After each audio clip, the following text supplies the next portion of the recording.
She had flaming red hair, green eyes, and the milky skin that always seems to go with that sort of colouring.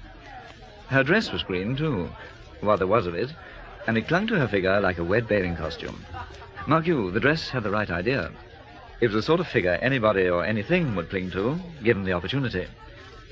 For a few moments, I forgot all about Pat. Go on, darling. Enjoy yourself. Sorry, dear, what was that?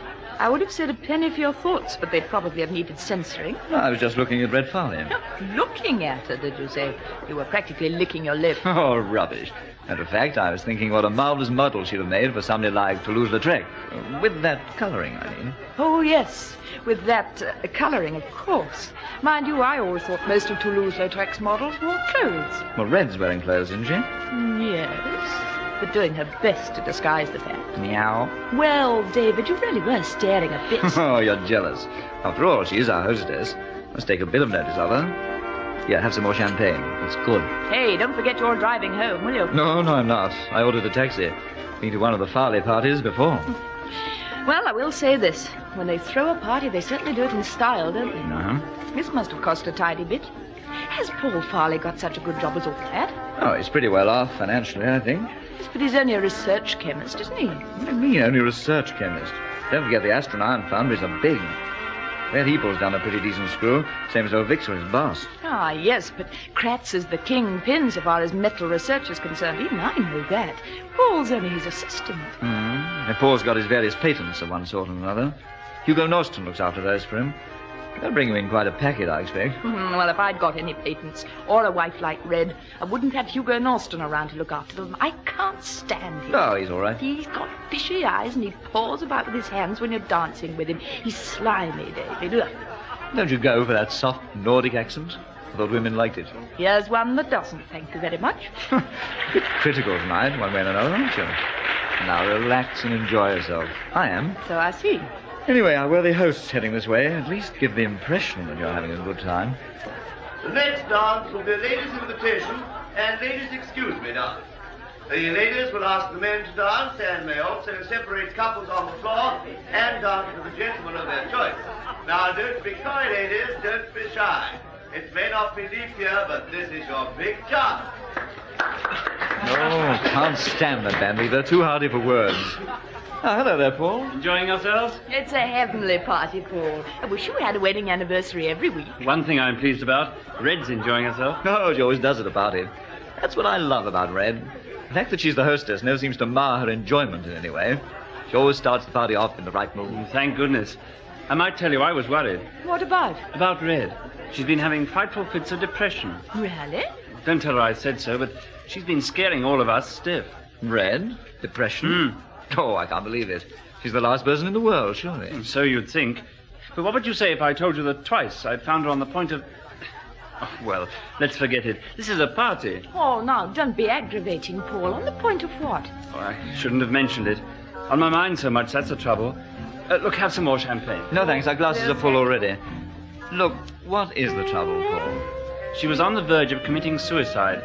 Twice. No. No, Paul. Fact. But why? Wish I knew. We thought she must be going out of her mind or something. But thank heaven she seems her old self again tonight. Looks like it anyway. Oh, let's talk about something else quickly. She's coming over. How are you making out with Victor Kratz these days? Oh, fine. He's a genius, you know. Absolute genius. He's going to astonish the metal world very soon. They're in for a shock. Hello, dear. How goes it? I've not come over here to ask you to dance, Paul, darling. I'm grabbing David before Pat nips in and stops me. Oh. Go right ahead. Matter of fact, he's been dying for the opportunity to hold you in his arms ever since he got here. And who'd blame me? But I warn you, Red, when it comes to dancing, David's the original man with two left feet. I'll chance it. Come on. In which case, Paul, may I have the pleasure of this dance with you? I shall be honored.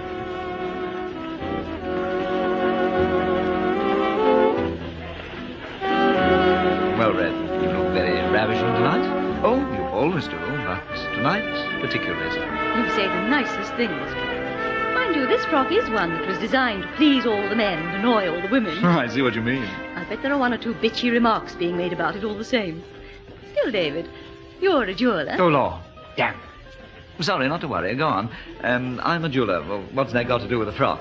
Well, If you've got any particularly appealing pieces of jewellery, you dress your window to show 'em to the best advantage, don't you? Surely. Same with my frock.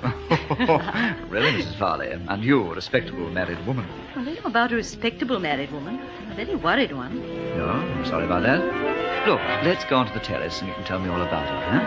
Anyway, my dancing isn't what it should be.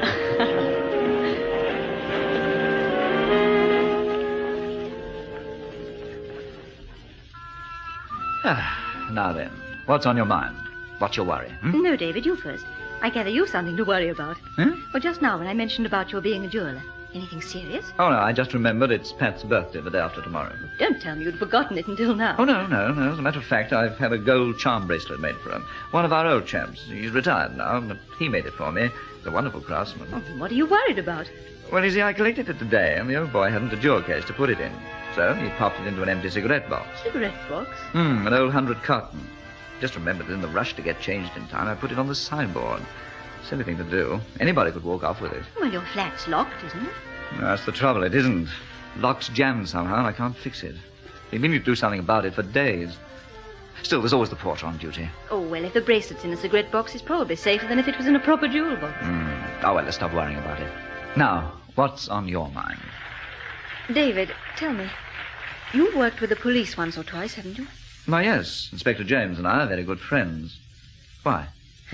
What would you advise a woman to do if her husband went around telling everybody she was going crazy and trying to commit suicide? It would depend how much truth there was in what the husband said. Do I act crazy to you? No. Do I seem like a depressive suicide type? Actually, no. Last person on earth. Yet Paul and Lush Baker and Hugo, they all keep trying to convince me that twice they've caught me sleepwalking. And each time I've been in the act of trying to kill myself. You've been doing this in your sleep, you mean? So they say, and I don't believe it. Well, would you? But, well, I mean, if they actually caught you in the act, well, maybe there's something in your subconscious. Oh, stuff and rubbish. I've never had a subconscious. Yes, but why on earth should they want to kid you that you're in a suicidal frame of mind if you're not? That's what I want to find out. And I think I've found out. There are several reasons. And one of them is coming across here with a gleam in her eye right now. Huh? She's going to excuse you. The blonde? Yes, Paul's secretary, Gloria Baker, known to all and sundry as Lush, short for luscious, for obvious reasons. Paul knows how to pick his secretaries, doesn't he? Say that again. Anyway, this time she's going to be unlucky. Huh? Excuse me, Red. Pardon? I said excuse me. Oh, it's you, Lush. May I dance with Mr. Conway, please? I might have guessed it would be you. What do you mean? Well, whichever man I happen to have, you always like to try and take him away from me, don't you?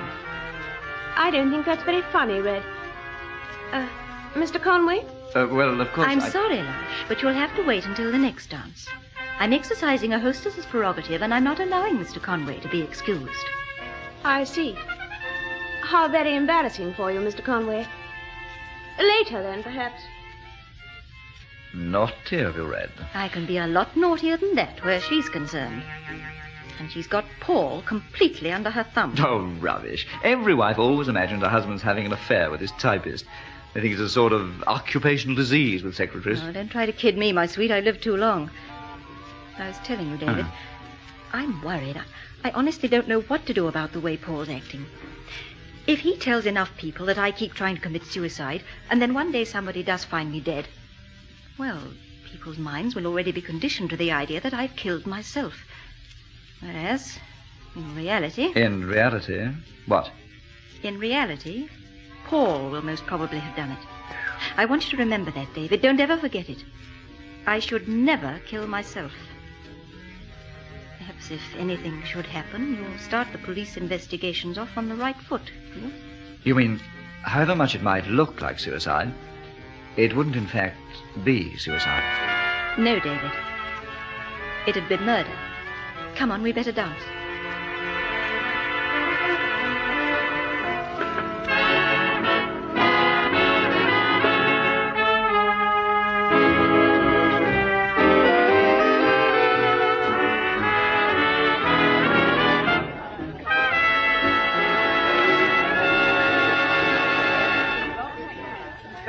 understandable, really. I feel simply furious. Oh, Paul, don't make a fuss. This is a party. But the way she snubbed that poor secretary of mine. I'm sure she only did it jokingly because she didn't want to let David go. Deliberate snub. I saw Lush's expression when she came in from the terrace. She's very sensitive. Ah, there you are, Paul. Hello, Hugo. Pat, you know Hugo Norster, my foreign representative. Miss Pat Manners. How do you do? Oh, Pat and I have met. Mind you, I'm always glad of the opportunity to take her hand again. There is no hand I would rather hold. Well, let her have it back again when you finish with it, will you? Thank you. Paul, I think you should go and say a word to poor little Lush Baker. She seems upset. What did I tell you, Pat? Excuse me, will you? Red's behaving very badly. Of course. Miss Manners, or may I call you Pat? You already have. May I have the privilege of the next dance? I'm so sorry. I promised it to David, and he's just coming over to claim it. But, Hello there, Pat, darling. Here he is, all in one piece. I didn't think you wanted to let him go at all. Privilege of the hostess. Guests should never excuse their hostess's partner. I'm afraid, though, Red, you've upset poor Lush. Good. She was almost in tears. I'm sure Paul will very soon comfort her. After all, Red, she is a very efficient secretary. And Paul's a very efficient comforter, so everybody should be happy. More champagne, you two?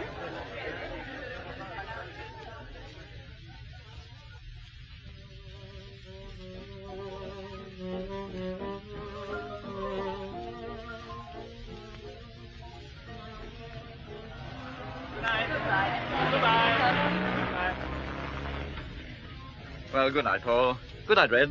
And thanks for a wonderful party. Glad you enjoyed it. Night, Pat. Look after him. I will, don't worry. Eh? Me? What's the matter with me? There's nothing the matter with you, David. I think you're sweet. So one gathered. Good night. Your taxi's arrived, Pat. Good night, Paul. Very good party. Oh, good night, sir.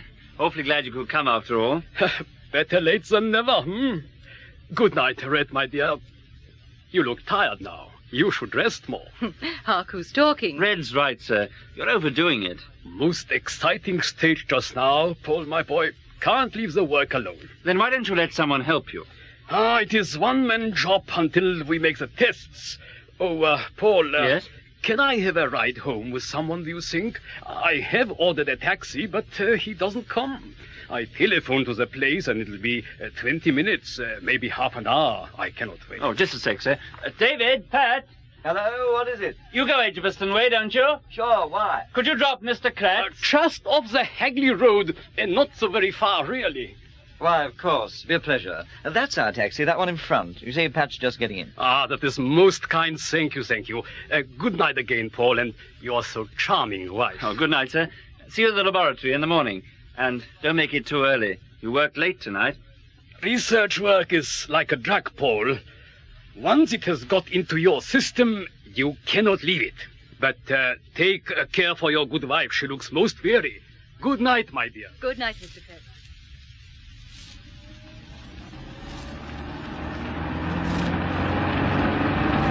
You know Pat Manners, of course, Mr. Kratz. Yes, of course, we've met. Oh, yes, we had the pleasure of dancing together. Most pleasant. But I thought I'd seen you in an enormous chauffeur-driven car, sir. I got a car and I got a chauffeur, yes. But not to keep him from his bed until this time to travel such a short distance. Better a taxi. Well, that's more considerate than a lot of people would be. Yes, I can be considerate for my chauffeur because I got nobody else to consider. No family, all dead. Oh, must be pretty lonely. Oh, I got my work. I lose my wife and my parents, but I got my work. And very important work, too. Important. You wait till you see the papers in 3 or 4 days. Wonderful thing to be on the verge of something new and revolutionary. Makes you not want to sleep, nor eat, nor nothing.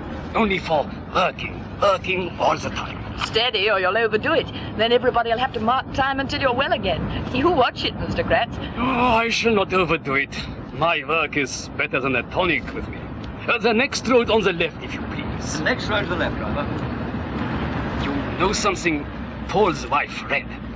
I am worried for her. Something is wrong. Yes, we rather thought so. You know, Paul is not right to have that secretary woman living at the house. It makes trouble. Oh, she lives with the Farleys, does she? I didn't realize that. No, nor did I. Not to make things a bit awkward, especially if Paul really is attracted to the girl, as Red seems to think. My house is next but one on this side, driver. Thank you so much for the ride. Most kind. Please, let me share the cost of the taxi. No, we wouldn't please, dream of no, it. please, Only please. too pleased to help. Thank you very It's been very nice having the opportunity of talking to you like this, Mr. Kratz. And don't work too hard on your experiments. When they are complete and finished, then I give a party to celebrate. It will be a party to celebrate the making of history in the world of metals. The invention of Kratz alloy, the metal of the future, my friends. You promise that you will come, please. Such a party that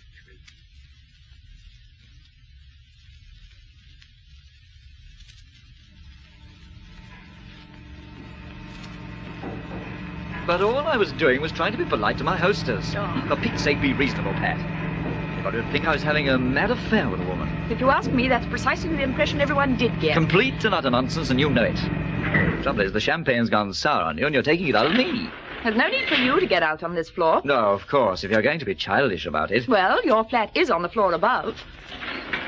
When I escort a lady to a party, I see her home to her door afterwards. Well, all I can say is it's a pity you don't pay her the same amount of attention while she's at the party. Shut both the gates or people at the bottom can't call the lift. I have shut both the gates. I've used the lift before, remember? But to get back to Red. Oh, not again, dear, please. The subject really has been quite exhausted by now. No, seriously, Pat, I'm worried about her. We could all see that you were doing your best to reassure her, or comfort her, or something. Now listen, you idiot. Red Farley's afraid she'll be dead in less than a week. You're not serious. Either dead or shut away in a mental home. Why else do you think I spend so much time talking to her? But, so what Paul told us was true, then? She is in a depressed mental state. Yes, but not exactly in the way Paul keeps on suggesting. Oh, well, you tell me all about it in the morning. Oh, not making any coffee now? No, I'm not. And if I were, I couldn't very well ask you in at this time in the morning. Do you want us both thrown out of the flats or something? Besides, I'm tired. Oh, well, maybe you're right. Good night, sweetheart. Night. Sweet dreams. And you. I hope you spend all night dreaming that you're being chased across vast prairies by red-haired Amazons with carving knives. I think you're very beautiful, even when you're jealous. Jealous. Oh. Good night, sweetheart. And I wouldn't swap you for all the redheads in Hollywood. Always assuming you had the opportunity. They're not all so approachable as Red Farley. And what's more, David... Quiet. Night-night.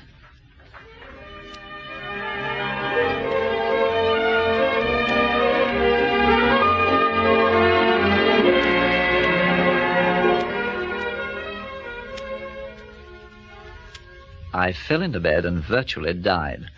I'd had a very late night and quite a fair amount of champagne. And in spite of Pat's earnest hope that I should have horrible dreams, I didn't. Didn't see another redhead all night, with or without carving knives.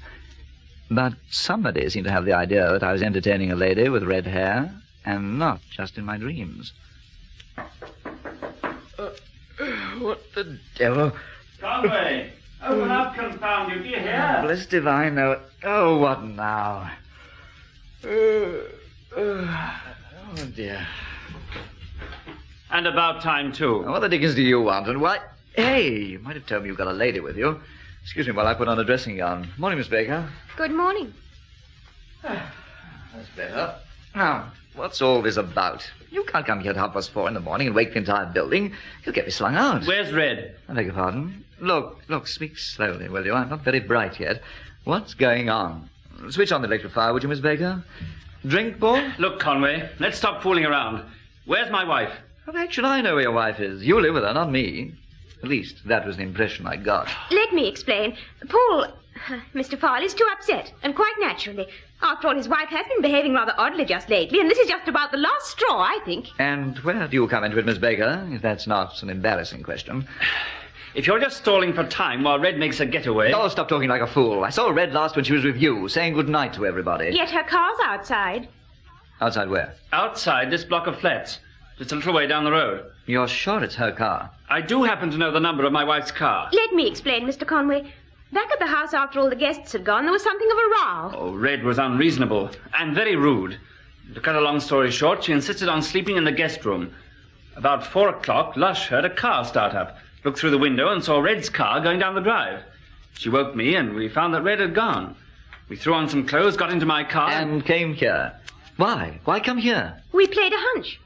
And when we saw her car parked outside, we thought we hit on the right answer. I still think we have. Where is she, Conway? I haven't seen her, and that's honest truth. But just a minute. What about the doorkeeper? The night porter downstairs? Oh, he was fast asleep. Had to wake him. Naturally, he'd seen no one. Yes, but Red didn't even know the number of my flat. There's a huge board downstairs giving the names and numbers of all the residents. Oh, yes, of course there is. But why on earth did you imagine she'd come here? Don't be naive, Conway. It was plain to everyone that you couldn't leave each other alone at the party. Leaving that for the moment. Excuse me while I use the house phone.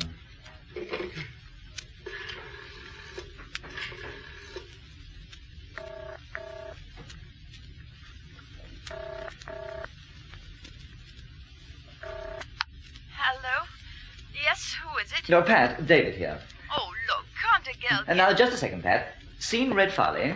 What? Has Red Farley been to see you since I left you at your door? Oh, now, look, David, what is all this? She wouldn't come and see me. She's not with you now, I mean. She most certainly isn't. Okay, good night, dear. But, David, what on earth... I had a nasty dream, like you said. But it's all right. Go back to sleep, and I'll tell you all about it in the morning.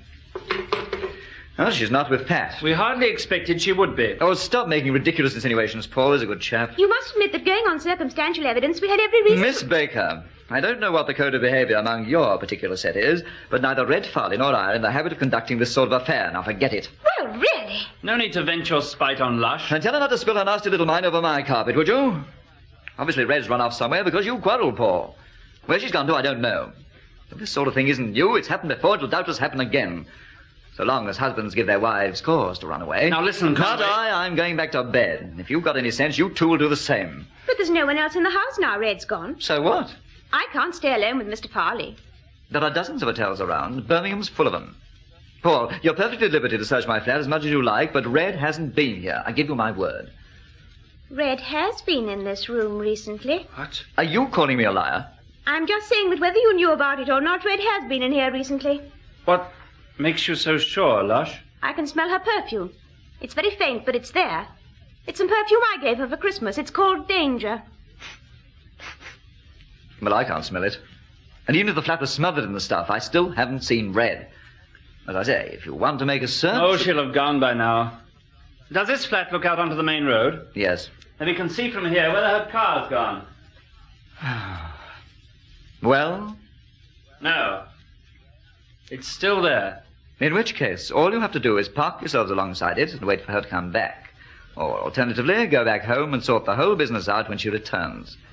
But whatever you two do, I'm going back to bed. Good night.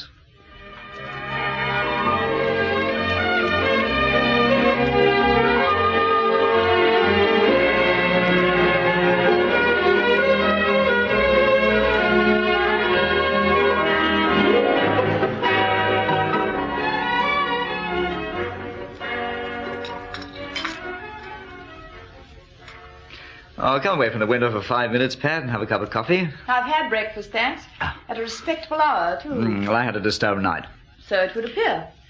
But how you can sit there gobbling bacon and eggs when all this mysterious business is going on, I'm hanged if I know. What mysterious business? Well, Red disappearing like this. Look, just because her car's parked there with the lights on at 10 o'clock in the morning doesn't mean to say she's disappeared. She may have other friends beside ourselves living in these flats. She had a row with Paul and probably came here to spend the night. You know, that girl Baker was right, though. There is a very faint trace of that perfume in here, David. Oh, Lord, don't you start. Well, there is. Can't you smell it? No. Lush Baker's been here. You're here now. You all use perfume and so on. But Red's was a distinctive sort of perfume. I think it was... Hello. Police car, David. Just drawn up outside the flats. Huh? It's Inspector James. And he's got Paul Farley and that horrible Hugo Norton man with him. Oh, Lord, now what? Are they coming in? They're in. I bet you they're coming to see you. So, if you've got Red locked up in the trunk, dear, somewhere, you'd better come clean about it. In the middle of breakfast, too. No consideration, some people. That was the lift. They're coming here, all right. I say, you don't think anything serious really has happened to Red, do you? Inspector James wouldn't be working on the affair if it wasn't serious, would he? All of a sudden, I don't like this business, Pat. Let him in, would you? Okay. Oh, good morning, Pat. Good morning, Inspector. David home? Yes, he is. Come right in. Yeah. Morning, Paul. Morning, Mr. Norton. Morning, good morning. But why so formal, Pet? Last night you called me Hugo. Come in, everybody. What's all this about? A cup of coffee? No, thanks. This isn't a social call, David. Paul Farley's wife is missing. I knew that at 4:30 this morning. But why can't you tell me about it? Nothing to do with me. But I told Paul and his lady friend in the early hours. Miss Baker happens to be my secretary. In which case, I hope she's not union-minded. Why? She works very late hours. This is not a matter for joking, Mr. Conway. Red has vanished. What's it got to do with you anyway, Mr. Norton? Listen, do you mind stopping the crosstalk for a few minutes while I ask a question or two? No, go ahead. But I warn you, I can't help. I don't know where the woman is, honestly, Inspector. Well, according to Mr. Farley and his secretary, she must have been here during the night. I resent that imputation, Inspector. I told Paul, and I'm telling you, that neither Mrs. Farley nor I am in the habit of conducting that sort of liaison. However much I might sympathize with the lady... What do you mean, sympathize? Work it out. Now, look, David, let's get down to rock bottom on this business. Mrs. Farley must be found, and found quickly. Then find her. I'm not stopping you. Farley here has been working with bits of cracks on a new metal. Yes, I gather. Mrs. Farley knows a little about it. She could have been kidnapped. But who'd do that? Anyone who wanted to find out more about the new metal. I see. So this business could be far more serious than a mere case of a squabble between a husband and wife, David. Yes, I do see that. So if you do know anything, Conway, speak up. Well, I don't. I honestly don't. Mrs. Farley never came here last night at all. She didn't. Well, I must say, I don't care much for the suggestion that she did. Lush Baker said she could smell her perfume in this flat. If you prefer to accept the evidence of Miss Baker's nose rather than my word, that's up to you, of course. Now, don't let's start off again. Look, let's all sit down and talk sensibly and try to help. Yes, a very good idea, Pat. Now, we all like Red, and none of us wants to see anything happen to her. So, for goodness sake, let's all work together and try to get something done. For her sake. That's the first sensible remark that's been made for some time. Thanks, Inspector. Cigarette? Oh, Pat, leave that box alone. Don't open it. But why ever not? Don't open it, I said. You'll be sorry if you do. It's too late, you old miser. Oh, David. No, I told you not to open it, you idiot. Now you've spoiled everything. Oh, David, how horrible. What are you talking about? Don't you like what's inside? Like it? Look. Why, it's full of hair. Red hair. Only one woman I know has hair like that. My wife, Red. I knew it. I knew you were hiding something. Conway, you swine, what have you done with my wife? But I don't believe it. Stop the bewildered act, Conway. You knew what was in that box. Well, I thought I knew. You mean you didn't know that hair was in a cigarette box? Well, of course I didn't. What do you think? I think you did. More fool you, then. Well, if you didn't know, why did you try to prevent Pat from opening the box? Because I thought it contained something else. What? A charm bracelet. You know the sort of thing. A gold chain with 5 charms hanging from it. A likely story. Oh, you mean for my birthday tomorrow, David? Yes. And now someone's taken the bracelet and replaced it with this. And that's what it looks like, Inspector. But why? Why should anybody do that? Just a second, Mr. Farley, do you mind? Pat. Yes? Did you notice any trace of Mrs. Farley's perfume in the room here? A woman would be more likely to notice it than a man. Well, to be honest, I did think I could smell it, yes. And Miss Baker noticed it, too. She mentioned it, Paul. I've already told the inspector that. So it rather looks as though she did visit the flat. In between the time the party ended and the time you got here with Miss Baker. Of course she visited the flat. Yet David says she didn't. Well, let me put it this way. If she did, then I didn't see her. That doesn't seem very likely, does it? It doesn't seem very likely that anyone in their right mind would cut off their hair and... Well, go on, David. It doesn't matter. I think I know why he stopped short just then. Why? Because he's hit on the answer to the mystery, and he's disinclined to put it forward. What on earth do you mean by that? Let me explain. Conway just said, it doesn't seem very likely that anyone in their right mind would cut off their hair and put it in a cigarette box. Well? I'm afraid that is the answer. That Red is out of her mind, you mean? It would tie up with the way she has been behaving lately. Let me say here and now that in my opinion, Red Farley is as sane as anyone in this room. You don't know the true facts so far as that particular problem is concerned, do you, old man? No, I don't, old man. But I've got a pretty shrewd suspicion. Well, you just said yourself it was a crazy thing to do. Well, you're suggesting that Red came here and did it herself, you mean? But why? Why should she do a fantastic thing like that? That's what we have to find out, isn't it? Mr. Conway seems to think there is reason behind the action rather than a complete lack of reason amounting to a mental disorder. Right, Mr. Conway? Right, Mr. Norston. Then suppose you try to explain this reason, will you? Well, I wish I had a clue. But as I didn't see Red when she came here, if she came here... What do you mean, if she came here? Lush Baker and I followed her, didn't we? So you said when you got here. Her car was parked outside. Lush Baker could have done that. I don't understand. No, nor me, David. What are you driving at? Paul and Mr. Norton, in fact most of you, seem to be casting doubts on the truthfulness of my statements. Right. Suppose I cast a bit of doubt on theirs. Go on, David. Suppose Miss Baker did drive Red's car to this block of flats, and then they both rushed up here and accused me of entertaining Red.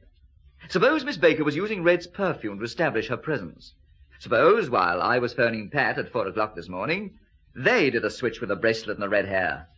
You see what I mean? Just exactly what are you driving at, David? I'm only pointing out that on the flimsiest circumstantial evidence, I seem to be accused of having an affair with another man's wife, cutting off her hair and putting it in a prominent place where anyone's likely to find it, and then making false statements to the police. Well, I don't like that very much. Maybe I'm not the one who's making the false statements, that's all. Very clever. The best method of defense is attack, eh? Exactly. Well, can you think up any reason why Paul might want to behave in that way, David? Very easily. Now listen here. Go on, David. He could be having a grand affair himself with Lush Baker, and they could both be only too anxious to put Red away into a mental home or somewhere else out of the way. Conway, are you standing there and accusing me? Well, you're standing there and accusing me. The same thing, isn't it? As an impartial witness, I must say that I saw Red making a great fuss of you last night, Mr. Conway. Even Miss Manners here was angry about it. Red wanted to talk to me urgently and privately. She was a very worried woman. Why was she worried? I told you, Inspector. Red has been behaving very oddly. I'm addressing my questions to Mr. Conway at the moment. She said she was afraid that her husband was trying to put her into a mental home. Presumably, so that he could be free to continue his romance with Miss Baker. That's so fantastic, I can't even believe that Red said it, Inspector. Pure invention on Conway's part. Oh, no, it isn't. David told me that last night when I tackled him about spending most of his time with Red. Red told David she was afraid of you, Paul. David just hasn't made that up. Then that only proves once again what we've been saying all along. Poor Red is madly jealous of Miss Baker, and it has turned her brain. The important thing now is that Mrs. Farley is missing. Find her, and most of the other questions will sort themselves out, one way or another. But you surely don't believe these theories of Conway's, do you, Inspector? My dear man, they're no more fantastic than your theories about Mr. Conway, are they? I see. Conway is a friend of yours, of course, isn't he? He is, yes. But continue with any implications of that nature, Mr. Farley, and you won't be a friend of mine. Oh, I beg your pardon, Inspector. Naturally, I'm a bit upset. But if Conway has no idea what's happened to Red, where can she be? We've already put the usual machinery into motion. In the meantime, if you'll carry on at home or at your place of business, and if I should want you, or you, David, I'll contact you. Oh, anything I can do, of course. I'm only too anxious to help. You know that, Inspector. Now, about that bracelet, David. Was it valuable? Well, it was gold, and one or two of the charms had precious and semi-precious stones. It's definitely missing. Of course, it was in that box. Well, you'd better let me have a detailed description, will you? Well, Inspector, Hugo and I will be getting along. Sorry we got a bit hasty, David, but I am rather on edge, naturally. Very understandable. That's all right. Mr. Farley. Yes? Don't worry too much at this stage. I have both your phone numbers in case I want to get in touch. Oh, Inspector, one point. Yes? Don't overlook the suicide angle. She's tried twice already. Oh, Paul, really? I'll bear what you say in mind, Mr. Farley. Good morning. Oh, what about my wife's car, Inspector? Oh, leave it where it is for the time being, will you? I'll see that it's looked after. You're not coming along yet? No. If anything develops, I'll let you know, Mr. Farley. Very well. Come along, Hugo. All right. Morning, everyone. Good morning. Good morning. Well, if you don't mind my saying so, David, you seem to be very determined to make this case far more complicated than it would appear. That's not the attitude you took at first, is it? No. But at first I didn't realize there was a jealousy motive involved. It rather alters things. But you said yourself that Red might be useful to anyone who is interested in this new metal that Paul Farley's been working on. The metal Mr. Kratz has invented. Kratz alloy. Yes, that's the real worry. Does Paul himself think it's anything to do with the new metal? Red disappearing, I mean. No, Farley's convinced she's gone off the rails mentally, as you heard him say. Inspector, last night Red Farley said, David, if anything should happen to me, no matter how much it may look like suicide, it won't be suicide. It'll be murder. And Paul most probably be the murderer. Yes, well, you know, David, that does suggest a mind that's a bit near the edge, doesn't it? Yeah, persecution mania, Pat, is often found in cases of this sort, especially where jealousy is involved as well. But why did she come here? Why did she cut off her hair? Why steal the bracelet? For what conceivable use could that be to her? First things first. Now, could she have gained admittance to this flat without you letting her in yourself? Oh, yes, the lock's jammed. They meaning to get it fixed for days. But Red didn't know that. Oh, she did. I told her at the dance. Well, really, Now, David. hang on, sweetheart. Don't jump to any conclusions. Yes, I do see Pat's point. I told her about the lock at the same time that I told her about the bracelet being in a cigarette box on the sideboard. Told her that too? Why? Well, you see, as I was dancing with Red, I suddenly remembered that that's what I'd done with it. Well, she'd said she was worried. I was trying to take her mind off her anxieties, so I said I had worries too, and that was one of them. That's interesting. But why come here and go off again without saying anything? Yes, and why cut off that wonderful hair? That's what I keep coming back to all the time. To make herself less conspicuous if she was going into hiding? Could be. Do you happen to know her history? History? Her war history. She was with the counter-espionage people, you know. I did know, actually. I didn't. One of those things people don't talk about much, Pat. We were getting saboteurs in the steelworks. She helped to round up quite a few of them. Did some very useful work as a barmaid in the district. Golly, Red Farley, of all people. Yes, that's why I don't see her as a potential suicide or a jealous, lovesick lunatic. It just doesn't add up. I agree. There's something here I don't like, David. But I must be off. Oh, but first of all, give me the details of that charm bracelet, will you? If it turns up, it might give us a lead. Right. Now, it was a thin golden chain with 5 charms hanging from it. What were the charms, darling? Sounds lovely. There was a monkey with 2 tiny emerald eyes. Oh, sweet. Elephant with 2 ruby eyes. A tiny champagne bottle in a bucket of ice. Oh, no. And a little golden dice with brilliants for the spots. Now, how many is that? 4. Oh, yes. And a little golden Buddha. Sounds very nice. Let's hope we get it back for you. If I should want to contact you, David, you'll be around, will you? Either here or at the office. Pat and I will be lunching at the Gantry House Club. Golly, going all expensive, aren't we? It's my birthday tomorrow, you know, not today. I've got a client to see there. David, you'll just be around in case you're wanted. You won't actually be working on the job, will you? Who, me? Whatever made you say that, Inspector? Yes. Why say that? Because, for various reasons, this case may be trouble enough to sort out without the interference of a couple of enthusiastic amateurs. Do you see what I mean? But of course. So do me a favor, will you, David? Anything you say. Right. Don't lunch at the Gantry House Club. But why ever not? Because Victor Kratz lunches there every day. As if you didn't know. Well, fancy that now. I said as if you didn't know. I heard you say it. So, where will you be lunching, David? At Lorenzo's, if you insist. I do insist. This case is going to give me enough headaches without any extra problems provided by you two. Lorenzo's, then. Right, that's a promise. Finger wet, finger dry, cut our throats if we tell a lie. Now, don't talk about throats being cut, David, even in fun. I've got a nasty feeling about this business. Red hair has never brought me anything but bad luck. Let's hope it won't be the same so far as you're concerned.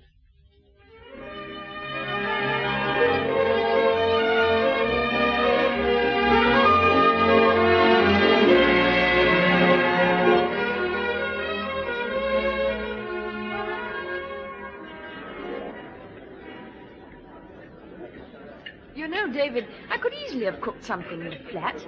Saved all the expensive lunching at this place. We said we'd lunch at Lorenzo's, so here we are. Now, our guest should be in the bar. Guest? What guest is this? A chap I invited to lunch. But who? You never said. You'll see.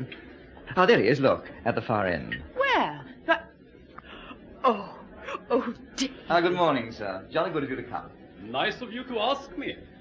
What a business, Mr. Conway. What a trouble. Poor Mrs. Farley. Yes, I agree. Look, suppose we have an aperitif for a minute or two while we order lunch, and then go straight through and have it. We can talk better at the table. You have some private talk, You are not satisfied with things as they appear. No, I'm not a bit satisfied. 2 medium sherries, please. What is it you're drinking, sir? Gin and French. And 1 gin and French, please.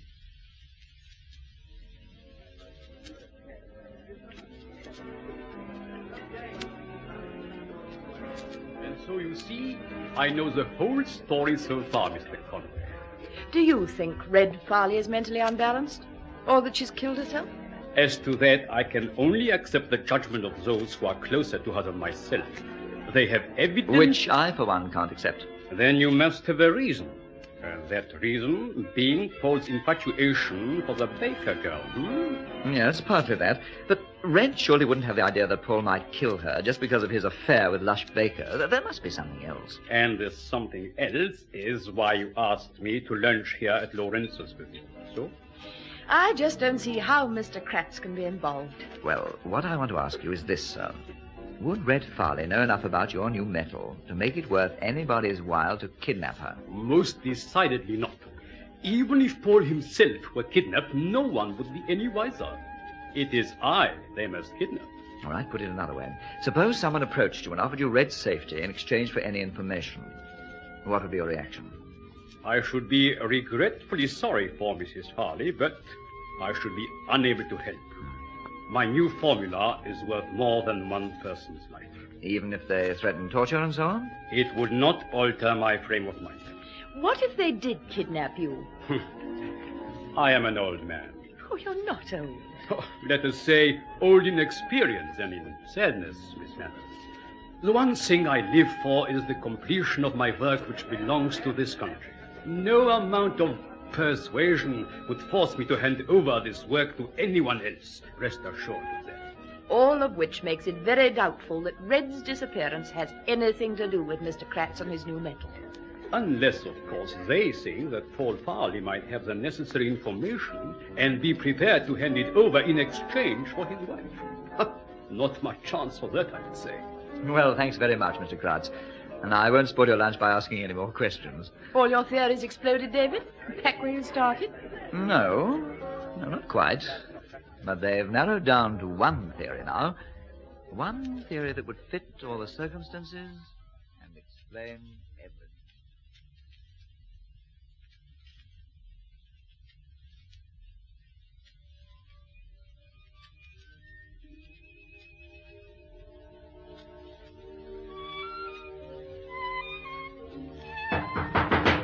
Oh, no, not visitors. Not at 8:30 at night without warning, surely. Probably one of the neighbors complaining they've had enough Beethoven for one night. Well, you said Beethoven helped you to think. I'm not complaining. Oh, see what it is, Pat. There's an angel. While I switch this thing off. Oh, one thing, there will be somebody to talk to. All you've done since dinner is sit and gaze into space. I did invite you to join me on the settee. I thought you'd be safer thinking alone. Oh, it's you, Paul. And Miss Baker. Oh, come in. What's the game, Conway? What's the big idea? What are you playing at? Oh, off we go again. I wish I knew what you were talking about. You lunch with Kratz today? Who says? I say. And you needn't deny it because I happen to have checked at Lorenzo's. Well, any reason why we shouldn't lunch with Victor Kratz? What have you been telling him about me? Nothing he didn't already know. What does that mean? We talked about Red's disappearance, but he already knew all about it. Mr. Kratz has been most distant towards Mr. Farley and to me all the rest of today. So we think you're responsible. Well, I can promise you we're not. Why lunch with Kratz, anyway?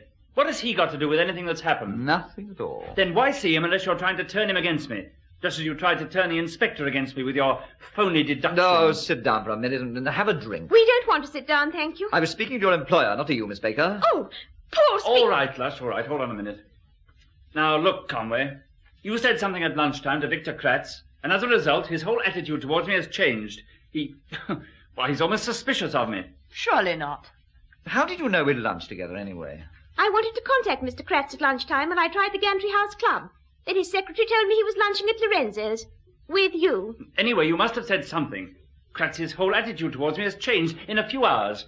And I'm making an official complaint to Inspector James about it, I warn you. Don't be so pompous, Paul. I'm just not standing for this sort of thing. My whole job depends on my working amicably with Kratz. Well, if you're so sure something's wrong, why not ask him what's the matter? Why come to us? Because I can put two and two together. That's why. No, excuse me.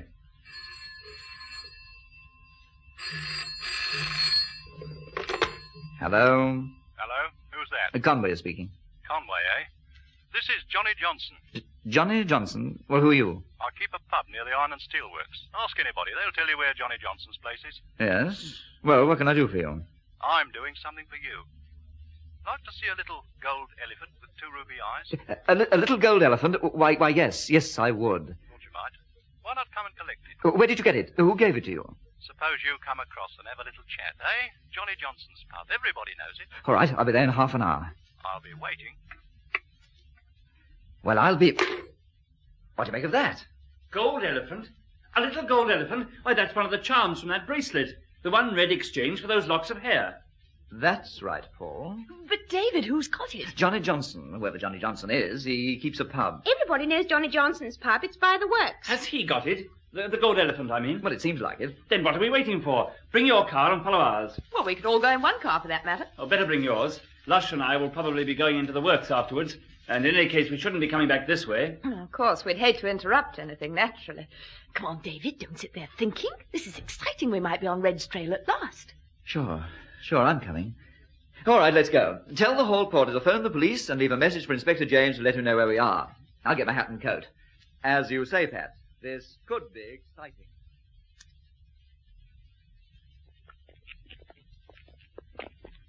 Oh, that's the pub. And there are the works down the road there. Right. Let's see what Johnny Johnson's got to say for himself. Oh, by the way, Paul. Yes? Seen anything of Inspector James since you were at the flat this morning? No, I haven't. Why? I wondered whether he contacted you at all. Why should he, Mr. Conway? Any special reason? Mrs. Farley happens to be missing, or wouldn't that seem an adequate reason to you? I don't see why you have to be so rude to me all the time. What have I done? Oh, I'm sorry. After you, Pat. In we go.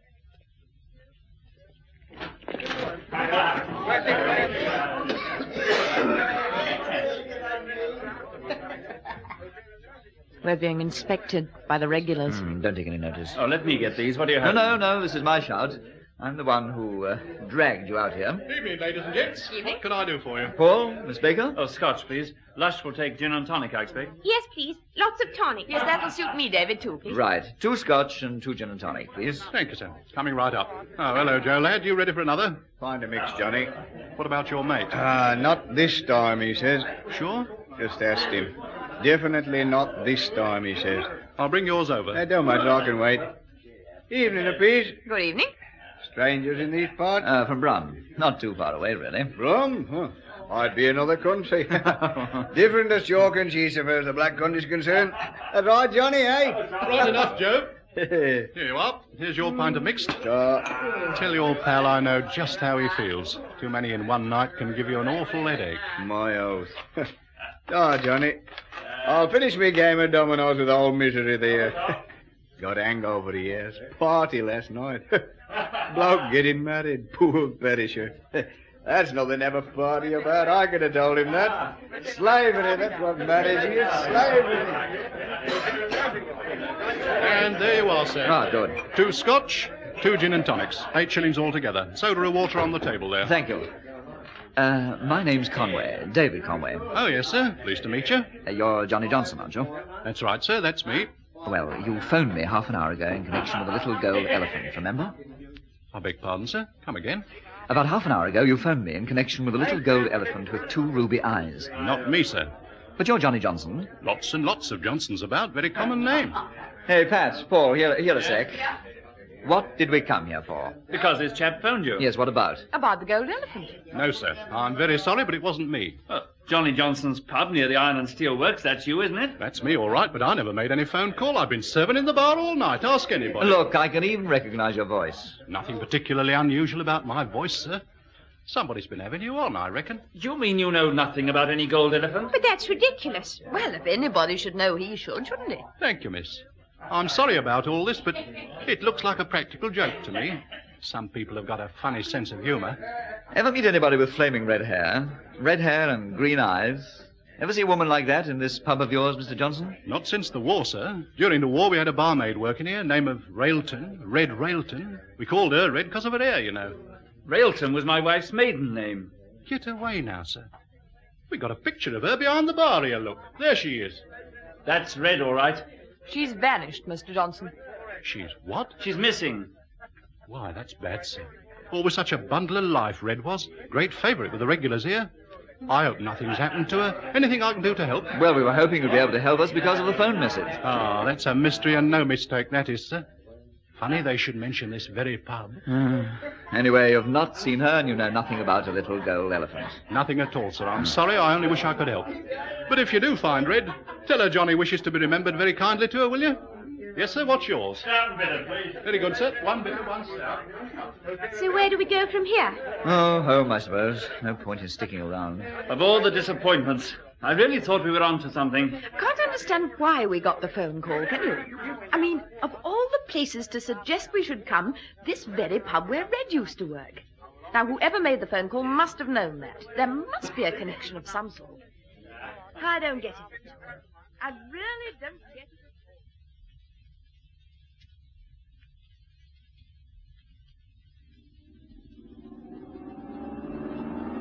Pat, can you see Paul's car? Yes, he's turned off. Taken the Walsall Road. Sure? Yep.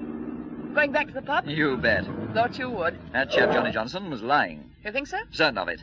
He made the phone call all right, but he wouldn't talk while Paul and Lush Baker were there. That's the answer. Bet you any money. I couldn't agree more, David. And I can tell you why, too. Huh? Did you hear that other man order a pint of mixed and say that his pal wouldn't drink? Not this time. Yes. 2 men in one night can give you a headache, eh? That was a signal from Johnny to keep his mouth shut, you think? I know it was. Well, you don't know. You suspect. I know, I tell you.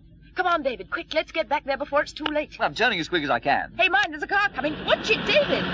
Oh, heck, I didn't see that one. Oh, bet he said a few words. You nearly turned right across his bonnet. Okay, now.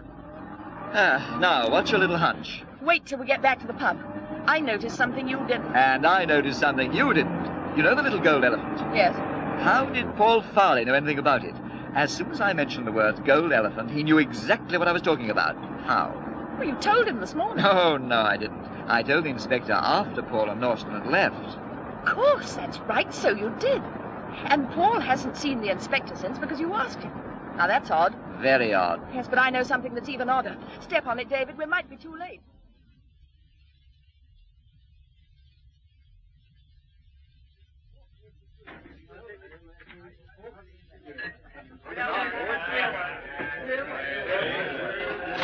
Time, ladies and gents, if you please now. I'm sorry I can't serve you, sir.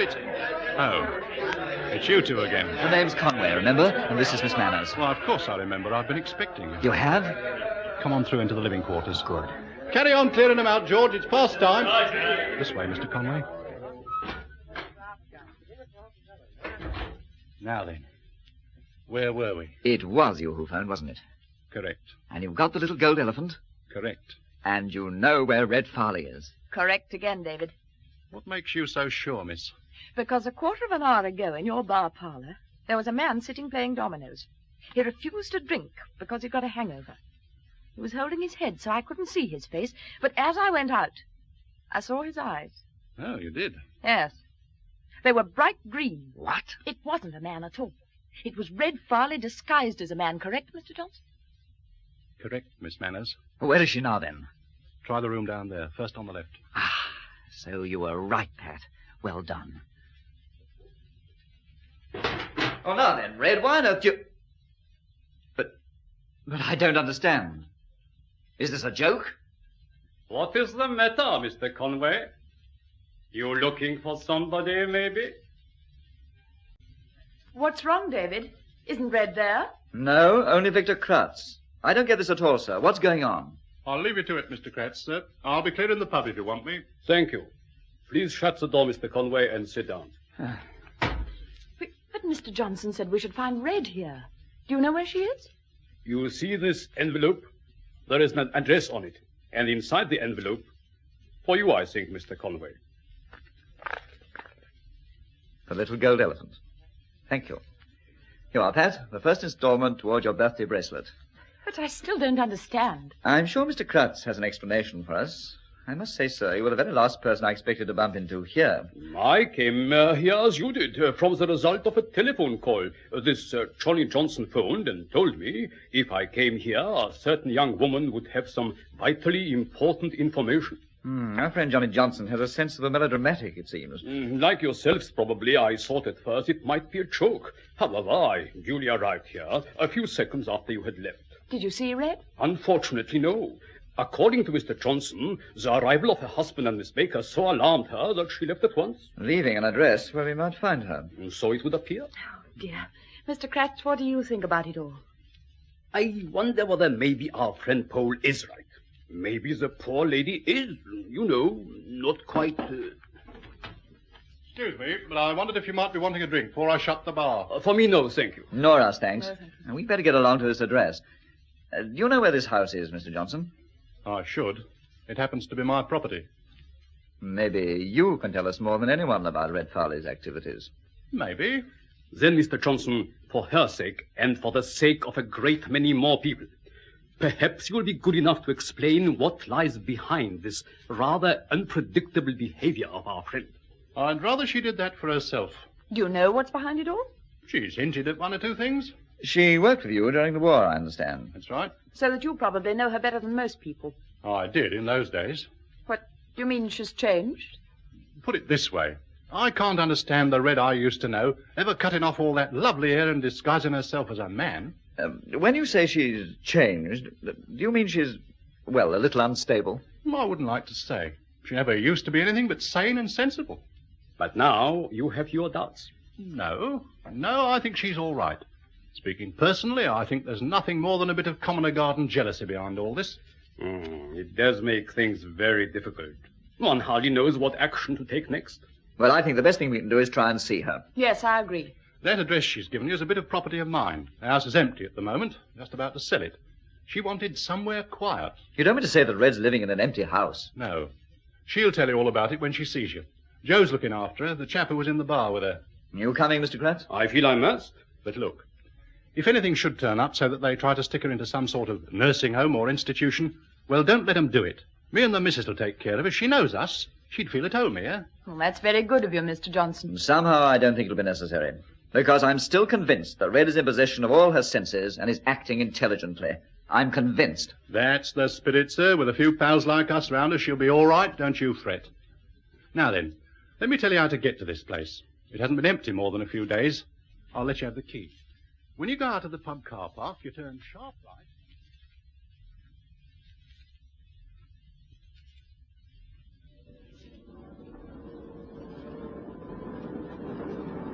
Number 73, this is it. You think it's all right to leave the car here? No, better park it down the street. Rather next corner, maybe.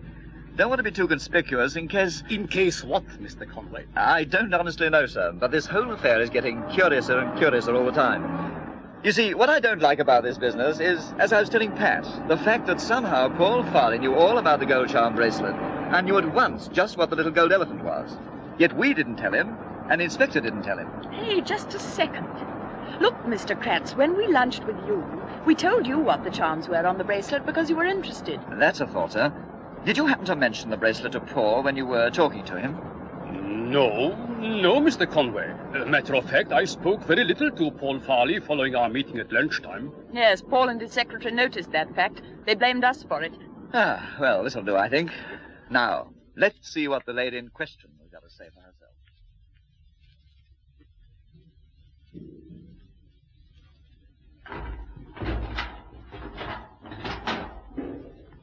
Try the light switches, David. Can't see him. Hang on a sec. Ah, here we are. No. Either turned off at the main switch or there are no bulbs. Red! Red! Are you there, Red? You don't suppose maybe she is here, but cannot answer? That's a cheerful thought. Better try all the rooms in case, though.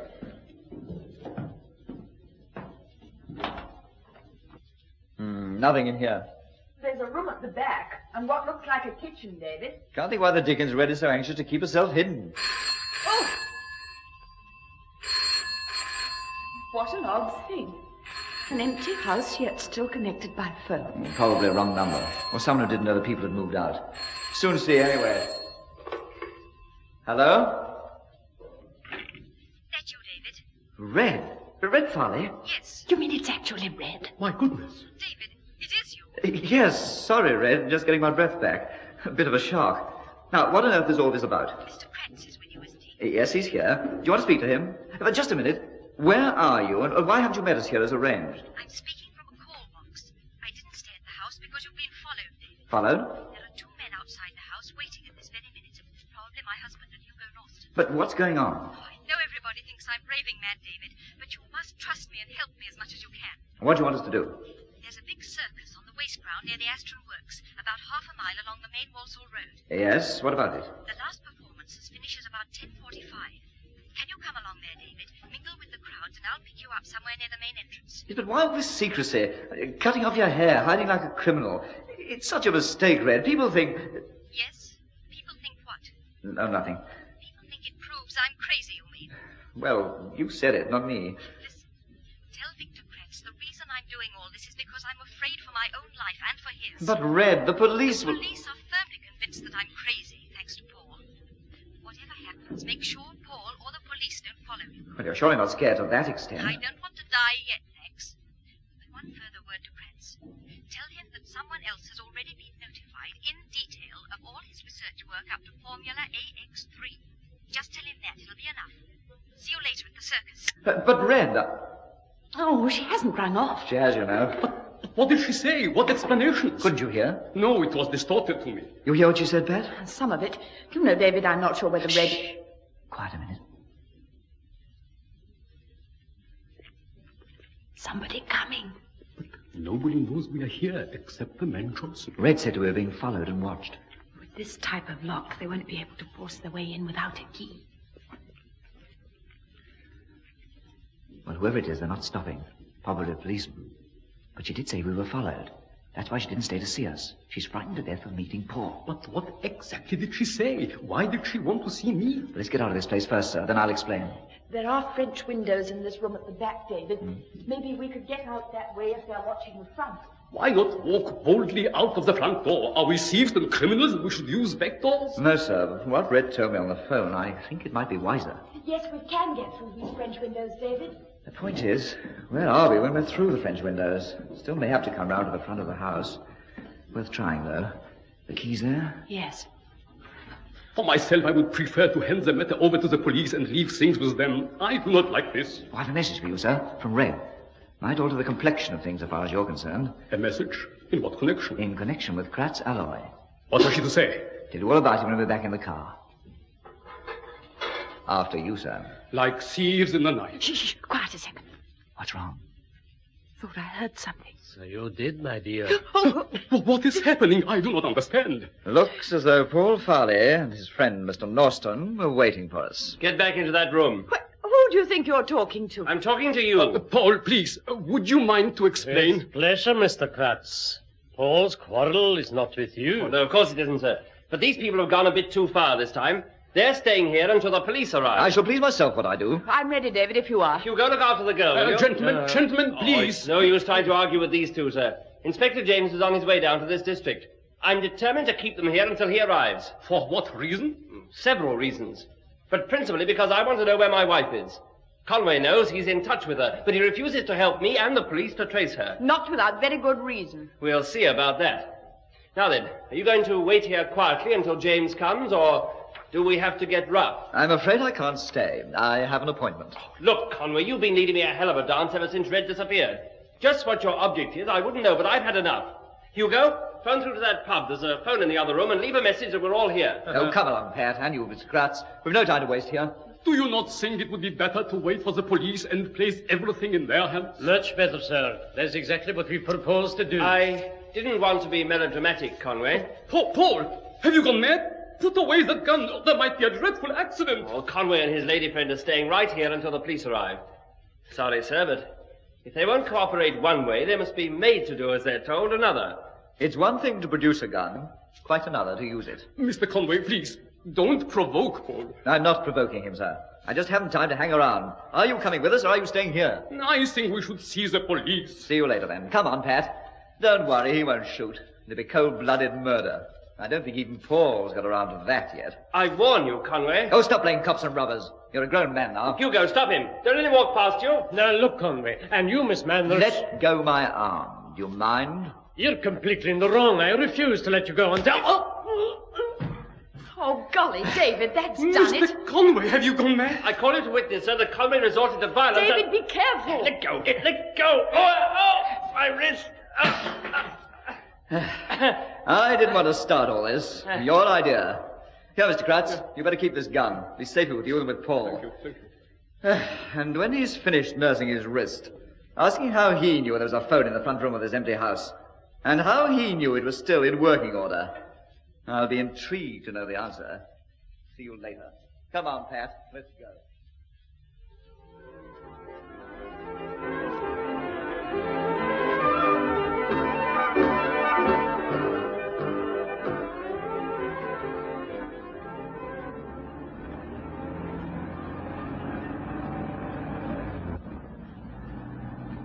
Really, David, you've put us right out of court now, you know. Afraid I got slightly annoyed. Didn't want to miss Red. She's got me a bit worried as well. Why a circus? That's why I want to see her. I feel unless we get in touch and find out the full story pretty quickly, something's going to happen to Red. She won't talk to the police because they won't believe her. She's scared stiff that Paul and Hugo will catch up with her before she's done whatever it is she's trying to do. Yes, and what about this AX3 formula business? Why didn't you tell Pats about that? Oh, I wasn't going to say too much in front of those two. I'd have told him if he'd been alone. You know, Inspector James is going to be livid about all this. Can't be helped. Red seems convinced that Paul's behind some plot to get hold of this super metal formula thing. Seems like it. It's a bit far-fetched, isn't it? No, I don't agree. So far as Inspector James was concerned, the one thing that brought him into the affair was the possibility of Red's disappearance being connected with this new metal. Logically, he can't just pooh-pooh the whole idea now, just because Red herself is saying it. No, that's fair. But somehow I can't tie Paul in with being the leader of some foreign espionage outfit, can you? Needn't be the leader. Could be involved, though. In fact, Red as good as said he was involved. Well, I certainly can't see Hugo Norston or Lush Baker as top agents of some foreign power. Well, you can't always go by appearances. Another thing, Red's had experience of this sort of thing during the war. She'd not be the sort to get the wind up. Well, there's not much doubt that she has got the wind up. Here we are. Calantis International Circus. Last few days prior to continental engagements. Book now. Must be getting pretty well towards the end of the show. Now, look, we'll leave the car here, just in case we want to get off in a hurry. The big top. Lot of glamour about a circus, I always feel. Lots of smells, too, as a rule. Oh, trouble with you is you've no imagination. You don't need one for the smells. But, David, once again, what on earth is Red doing meeting us in a circus? Safety in crowds, maybe?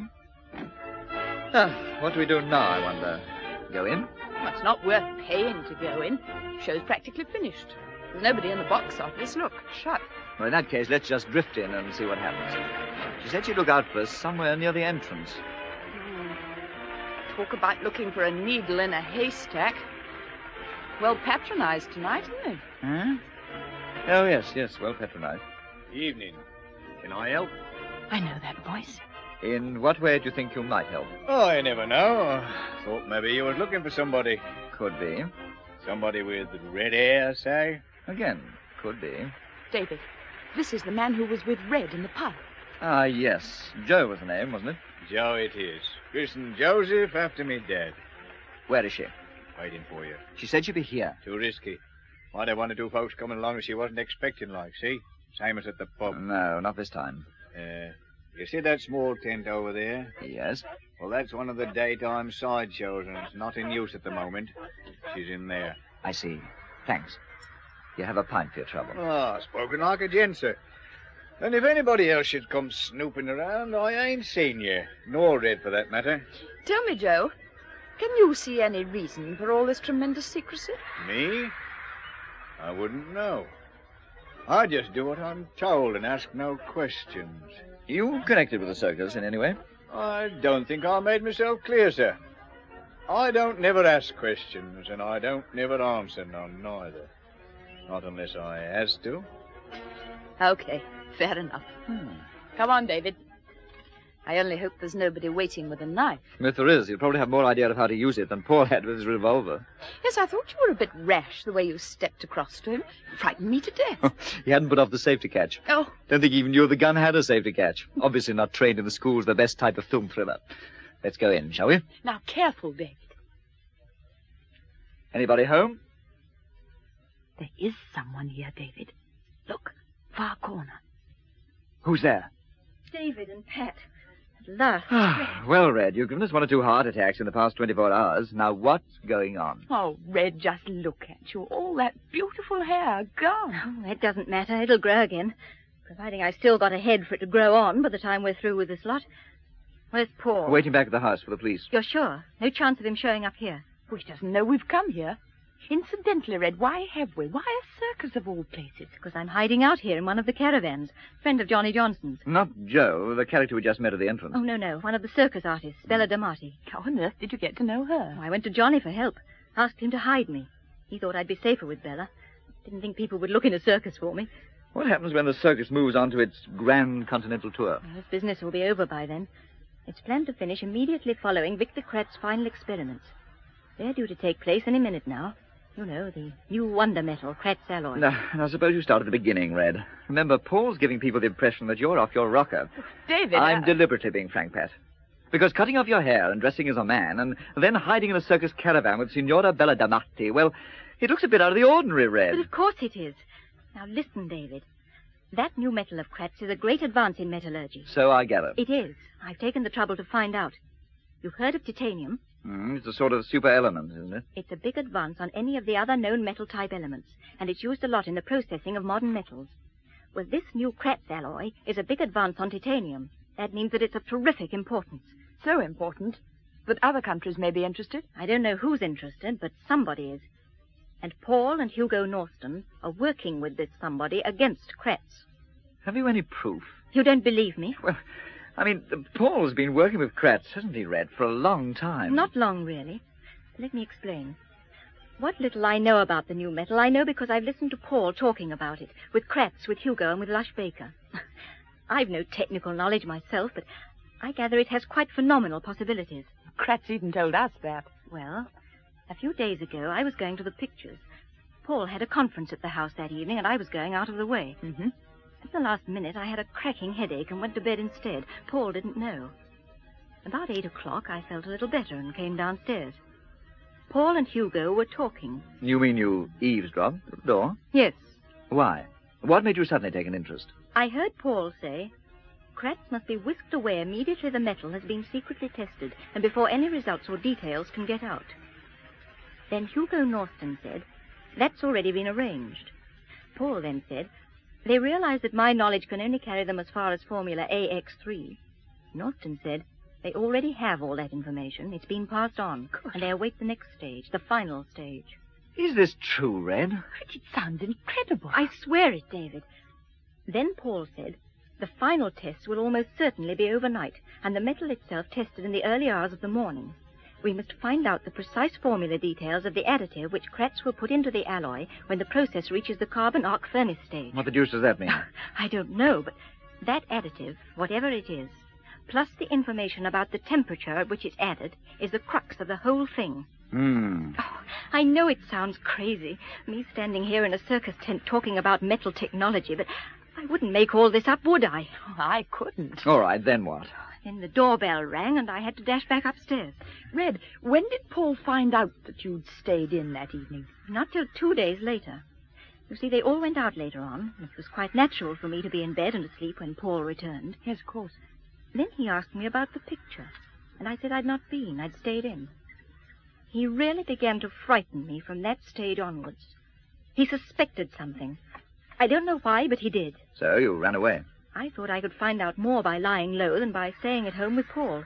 He knew something had gone wrong. And that's why he's so anxious to find you and put you away in a mental home.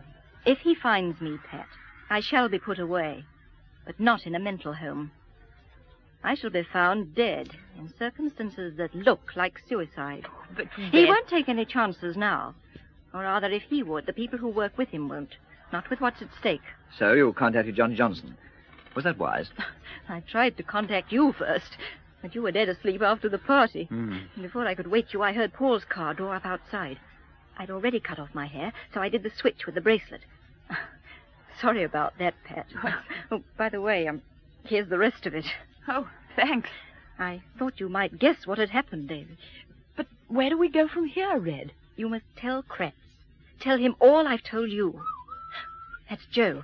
And that signal means somebody's on their way here. Look, I'll phone you at your flat, David. But, Red, don't go. I must. You can contact me through Johnny Johnson or Bella Damatti any time, but I'm staying in hiding until Paul and his friends are safely put away. I'm taking no chances.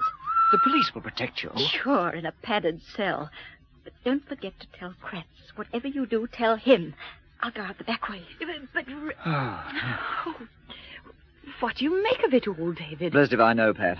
But Red wouldn't go to these lengths just because she was jealous of Lush Baker. Shh. Somebody coming. She gone? Yes. The others have just arrived. They've spotted your car and all. No, now what? Oh, brazen it out. Only thing to do. They're coming this way. I'm drifting, so cheerio. Thanks, Joe. Come on, Pat. To hell with them all. We've committed no crime, remember? Not yet. Look, Inspector. By that tent. Conway and the girl. They've spotted us, David. Let's go and meet them. Hello, everybody. Jolly good circus, what we saw of it. Now, what are you two doing here? Haven't I made myself clear? If you don't stop interfering, you'll find yourselves liable to arrest. Arrest? What for? Obstructing the police in the course of their duty, assault against Mr. Norston here, and any more offences I can think up that'll keep you out of harm's way for a time. Ask them where Red is, Inspector. You know, David? No. Liar. Is that the truth? Of course. Have you seen her tonight? You see, Inspector, they have. Yes, we have. But she's gone now. Yes. Very well, I'll go into all this later. At the moment, I'm on another errand. Have you ever heard of a woman named Bella DeMarti? Yes, she's one of the circus artists. Well, apparently Red has been staying with her, and she phoned me just over half an hour ago to Look, say... Inspector, is this important? I think so. Mr. Marty told me that she had a lot of very important and very urgent information to give me regarding your wife. She said unless I came right away, anything might happen. Anything might happen to whom? Red? She didn't say. Do you happen to know where her caravan is? No, we don't. Well, perhaps that chap does. I say, excuse me. Want me, sir? Yes. Have you any idea which is Miss DeMarti's caravan? Bella DeMarti? Oh, why, yes. The one down there, second from the end. That's her, sir. Thank you. But surely it is of more importance... If you don't mind, I'll assess the importance of the various aspects of this case, Mr. Norston. Here. Yes, this is the one he said, isn't it? That's the one, sir.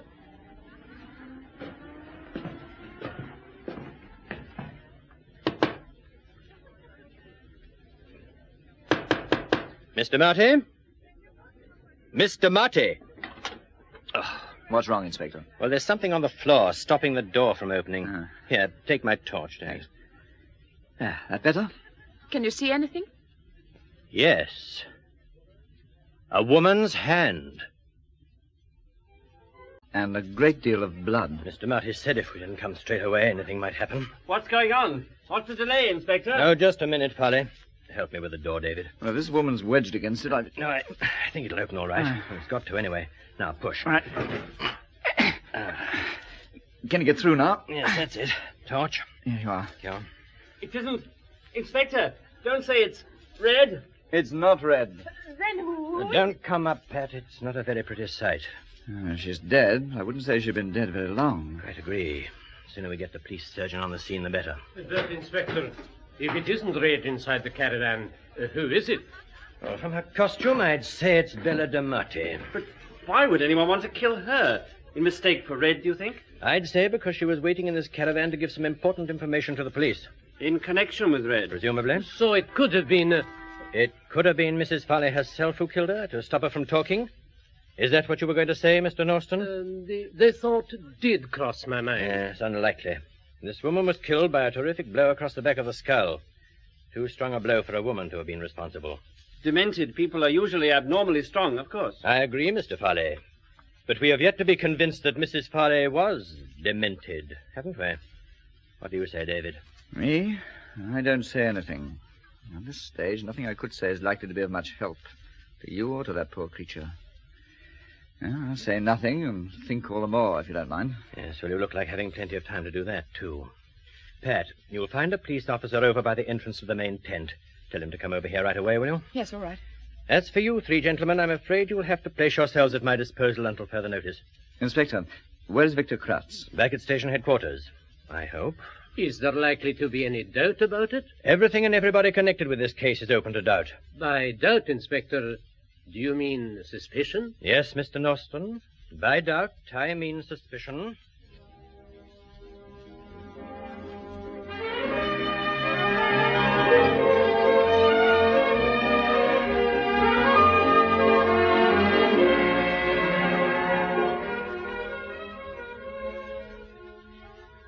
The inspector might just as well have locked us up at the police station, David. Has made us sit up all night here like this. Well, I hope my flat's a bit more comfortable than the police station. I wonder if Kratz was there all right. Can't think why James had let us go back there with him. Don't think he loves us anymore. Hmm. Oh, dear. David, what do you make of it all? What do you? Well, I don't think Red had anything to do with the murder. No, of course she didn't. Well, the rest of them seem to think so. Well, as far as I can see, from the way he's behaving, Inspector James seems to think that we did it. Well, he wouldn't have let us come back here in that case, would he? Oh, the place is stiff with policemen. We're safe enough. David, you know, I'm more worried than ever about Red Farley. Being crazy, do you mean? No. Being alive. It could easily be that Bella D'Amati was killed in mistake for Red. And once they've started on this murder game, well, the gloves are off, aren't they? Ah, and don't forget, Pat. If this is James, neither he nor Victor Kratz know as much as we know. Eh? We're not going to sit back and be lectured and bullied by James when he comes in. We're going to blind him with science. Science? The science of metallurgy. What do you know about metallurgy? Only what I learned from Red Farley this evening. But I reckon that'll be enough to set Kratz's grey matter working overtime. Hello there. Now, David, and you, Pat, there's no need to tell you what sort of a mess you're in. Come in, Mr. Kratz. Good evening, my young friends. Hello, Mr. Kratz. What a tragedy has occurred. Look, I've been a friend of yours for a long time, David. But it's going to take a lot more influence than I've got to keep you and Pat out of court the way things are going. Court? On what charge? It could be murder, or accessories to murder, or withholding information from the police. Oh, talk sense, Inspector. I am talking sense, David. Oh, I know you've got a lovely case cooked up against Paul Farley and his pal Norston. We never said so. No, but Paul Farley has made a statement about tonight and pointed out that you've sided with his wife all along, and that in her present state of mind, there's no knowing what fantastic story she might have told you. After all, Mr. Conway, the whole situation is bizarre and, let us be honest, more than a little crazy. And I think you ought to know that we can practically pinpoint the time of death to 10:15. She'd been dead about half an hour when we found her. No more. 10:15? Well, we were in the empty house then, Inspector. We left Johnny Johnson's pub just after 10, and we drove straight to the house, didn't we, Mr. Kratz? You can confirm that. I can indeed. It gives us all an alibi, Inspector. All? How do you mean all? At 10:15, Mr. Kratz, Pat, and I were in the empty house belonging to Johnny Johnson, 2 miles away from the circus. Yes, and what's more, just about that time, Red Farley phoned us to say that the house was being watched. And a few seconds later, Paul and Hugo Norston actually joined us. So who killed Bella D'Amati? Assuming the police surgeon's timing is accurate. There is nobody left. Except Lush Baker. Where was she? Paul's secretary. Now, David, don't start any witch hunts of that nature. You may dislike Lush Baker, but that doesn't make her a master crook. Master crooks don't run around with little badges on their lapels saying, I am a master crook. Could be Lush Baker as easy as anybody else. Except that the inspector said the blow was given with terrific force. By a man, in other words. The police surgeons confirmed that. No sign of a struggle either, which suggests that Bella D'Amati knew the person who killed her and didn't regard him as a menace at all. Of these continental artists, quick-tempered, hot-blooded, could it not have been a personal quarrel? Nothing to do with Red Farley? Well, that angle's being checked now, naturally. But it's curious that the woman should have been murdered almost immediately after making that phone call. It looks as though she had some pretty important information that somebody wanted kept secret. I must confess, Inspector, I cannot see how this D'Amati woman comes into the affair at all. What did Red say about her? Where is Red now? Precisely. If Mrs. Farley is as innocent as you make out, David, why doesn't she come forward right away? Why stay in hiding? Maybe she no longer has any say in the matter. Which suggests that she may be held under duress by whom? Some group of individuals who know everything about Kratz alloy, the new super metal up to the stage of Formula AX3. What? What are you saying? AX3? Who has told you this? Inspector, Mr. Conway is talking sense now, and very ominous sense. Go on, Mr. Conway, if you please. Pat here will confirm that Red told us she overheard Paul Farley and Hugo Norston discussing ways and means of abducting you, Mr. Kratz, at a stage in your research proceedings which would enable them to take enough information regarding the metal for them to be able to produce it, at the same time leaving insufficient details for anyone here to complete the work in your absence. Is this true? Absolutely, Inspector. At least it's true that Red told us. Could this happen, Mr. Kratz? It could happen, yeah. Yes, I suppose it could. Always providing... But continue, Mr. Conway. Did she say anything else? She said your metal was a terrific advance on titanium. Paul, apparently, was heard to say that the final alloy could be run overnight, and the metal itself tested in the early hours of the morning. But that the most vital information was the formula for the additive which you alone knew, and the temperature at which this formula had to be added to the alloy. The stage. Did they mention at which stage? Yes, they did. At the stage of the carbon arc furnace, whatever that may be. Oh, and the information up to Formula AX3 has already been passed over, you say? That's what Paul said, apparently. Or maybe it was Norston, one of them. Well, Mr. Kratz? This is all most relevant, Inspector. It could not be fabricated, you understand. Well, could Red Farley have found out this information regarding the metal in, say, conversation with Paul? I do not follow you. Well, having acquired a little knowledge like this, could she be using it to blacken her husband's character? In other words, could she be lying when she says she heard them talking about abducting you and giving the metal to some other group, whatever her reason? Well, that's a possibility we have to face up against, Inspector. But there is a way of proving it, I think. Eh, Pat? Uh-huh. Trouble is, I can't see the inspector agreeing to it. What is it? Well, I know a radio engineer who's fitted up a recording car for his own use. He goes out to parties, football matches and so on, and takes recordings for his own amusement. Well? Now, could we plant a microphone in Paul Farley's house and listen to their conversation in the recording car? And how do you propose to do that? You say the word and we'll do it somehow. Oh. Mr. Kratz can keep Farley working late tomorrow night. That will be easy. The final tests of the metal are planned for the night after tomorrow in the works experimental block. Paul is in charge of preparing the metal up to the stage of the second furnace, the carbon arc furnace. I can easily keep him there to check temperatures and equipment. If it came off, David, and all Red's accusations against Farley and Norton were proved to be true, we should be on velvet. Of course, if it went sour in any way, well, I should be for the high jump. Shall we take a chance, Inspector? Oh, you're taking no chance. I'm the one who's taking a chance. On the strength of allegations made by a woman who's reputed by her family and friends to be mentally unstable. Inspector, are we to remain under police observation? No, I don't think that's really necessary. Good. Well, in that case, we might do something tomorrow night which wouldn't have your consent or approval unless results prove that it was worthwhile. And if it goes wrong, we take the rap. I feel that the situation justifies drastic measures. I will do my share, I promise. What do you say, Inspector? I haven't heard a word you've been talking about for the last 5 minutes.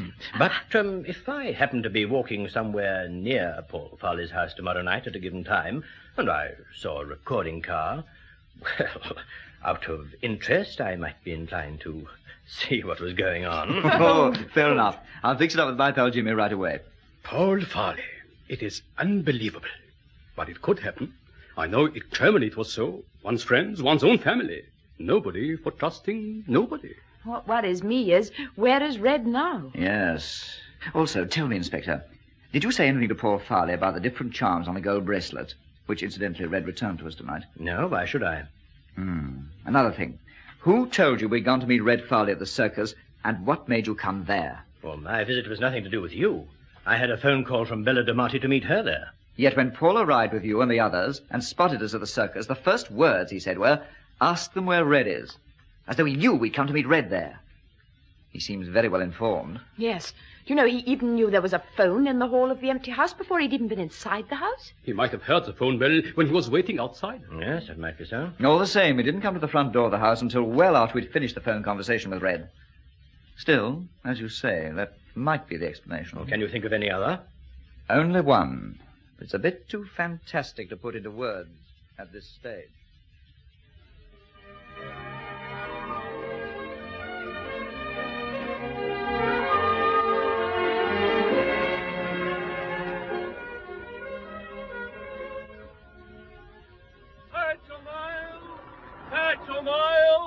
Read all about it. Circus staff absolutely murdered in caravan. Please search for red-haired wife of Mr. Man. Before the 6 o'clock news, here is an announcement. The police are anxious for information which will help them to trace the present whereabouts of Mrs. Farley, a woman of some 34 years of age, who was last seen near the circus ground along the main Walsall Road. She is believed to have discharged... Good evening. Before our television program starts tonight, we have been asked by the police in the Midland area to enlist your cooperation in their search for this woman, whose photograph is now appearing on your screen. Yes, the police tried every method they could to trace Red Farley, but it all made no difference. Red Farley had vanished again just as completely as before. We went down to Johnny Johnson's pub early in the evening to see whether he could help. And we weren't too well received. My birthday, too. But Johnny Johnson wasn't singing any happy birthday welcome songs.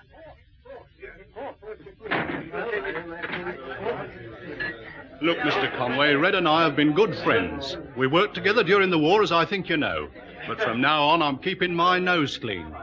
Helping an old pal is one thing. Helping a possible murderess is another. You don't think she killed Bella DeMarti, do you? That I wouldn't know. All I do know is that I sent Red to stay with Bella so she'd be out of the way. Now Bella's dead. So whichever way you look at it, it must be something to do with Red, mustn't it? And you haven't any idea where Red might be? If I did know, I'd be the first to tell the police. Well, that's the best thing you could do, in Red's own interests. Evening, Joe. Bis. Hi, Joe. Howdy. What do you know? Hello, our friend of last night. And I should be very careful what you say to him. Joe and Bella were very good friends. How long has the circus been in the district, then? Fortnight. But we knew Bella and one or two more of the crowd a long time before they came round these parts. Why? Oh, nothing. Evening, Joe. Usual? Yes, Johnny. I think you know this lady and gent. Ah, yes, I know 'em. They've been asking if we know where Red is. Search me. I wish I did. That's what you get for helping people. You look after 'em, you shelter 'em because they're afraid of their husband, and what do they do? Ah, Johnny. All right, Joe, have it on the house. Have you given any statement to the police? Me? Never stopped all day. Anyway, I think I killed Bella myself. That detective inspector, if he'd have got on much longer, I'd have clocked him one. Police or no police. But Red only went out of the back of that tent just as the others came on the scene, Joe. She couldn't have got very far. Look, mister, with the papers and the BBC asking her to come forward, it sticks out a mile. She must have done Bella in. Otherwise, she'd come forward and face the music and try and help the police. That's the way I look at it, too. But doesn't it strike you that the reason she doesn't come forward might be because she can't? Why can't she? Because she's probably either been bumped off herself, or else she's being held prisoner. And who'd be holding her prisoner? Mr. Farley and that other chap, Norston? They were with you and the police. You two were with the police. That leaves me and Joe here. And Lush Baker, Paul Farley's secretary. I wouldn't know about her. And Victor Kratz, of course. Oh, him. I can't see him knocking Red over the head and carrying her off. No, working on a process of elimination. It seems to me, much as I hate saying it, that Red's gone off her head altogether. I reckon poor Bella tried to reason with her and was killed for her trouble. Yeah, and if we hadn't listened to her and helped her, none of this would have happened, Johnny. Grand off with it all, I am. Well, Red's done for herself now as far as we're concerned. She'll never be a welcome visitor in this house again. She's had it. Oh, come on, David. It's time we were off. An important date, remember? But I agree with you, Mr. Johnson. There's a lot in this process of elimination idea. Quite a lot. Surprising how much clearer things begin to look when the field has been narrowed down. I asked Pat what she meant by that rather cryptic remark. She said she wasn't sure. She'd only said it for effect. But all the way to Farley's house, she was very quiet and thoughtful. Victor Kratz was waiting for us with the inspector at the agreed rendezvous. I sincerely hope everything will go according to plan, David. We have not too much time. Paul is working at the laboratories, but it has been necessary to telephone him and keep him there on one or two rather slender pretexts. I'm afraid my story must have sounded a trifle thin. He was a little impatient with me. No news of Red, Inspector? None. She's vanished again. It's uncanny. Where's this recording car, David? I'm parked in a very convenient alleyway in the side road at the back of the house. Who's in the house? Only Lush Baker. Where's Hugo Norston? Haven't a clue. He's not in the house. Lush Baker is alone. Servants? None.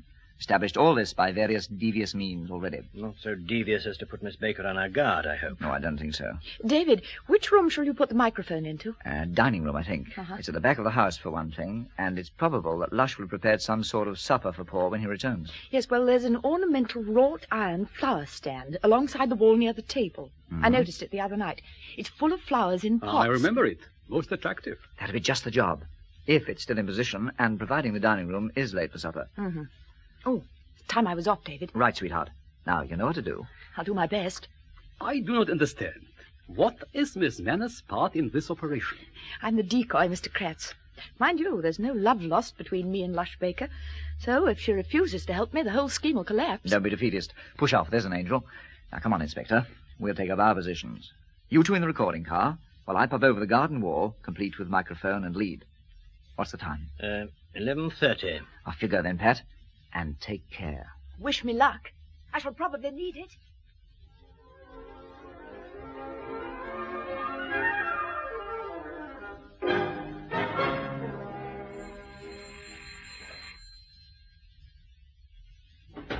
Did you forget your key, Paul? Oh, sorry. It's me, Miss Baker. Pat Manners, remember? Oh. Yes? Look, I must apologize for troubling you at this time of night, really, but my car's packed up, and seeing your car parked in the drive, I wondered... Yes? Well, all I need is a tow, and she'll start again. This is the second time it's happened. What, no resourceful Mr. Conway to oblige? No, I'm afraid not. He warned me before I came out that it might happen.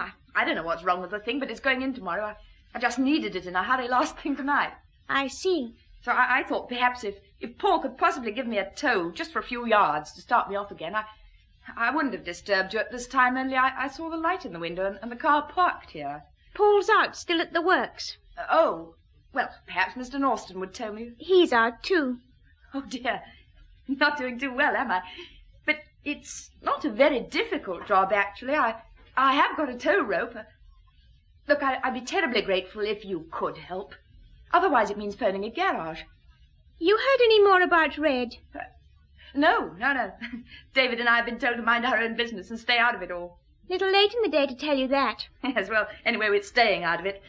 I'm sorry for Red, but, well, nobody wants to get mixed up in murder if they can help it, do they? Sometimes they can't help it, especially when they go around asking for trouble.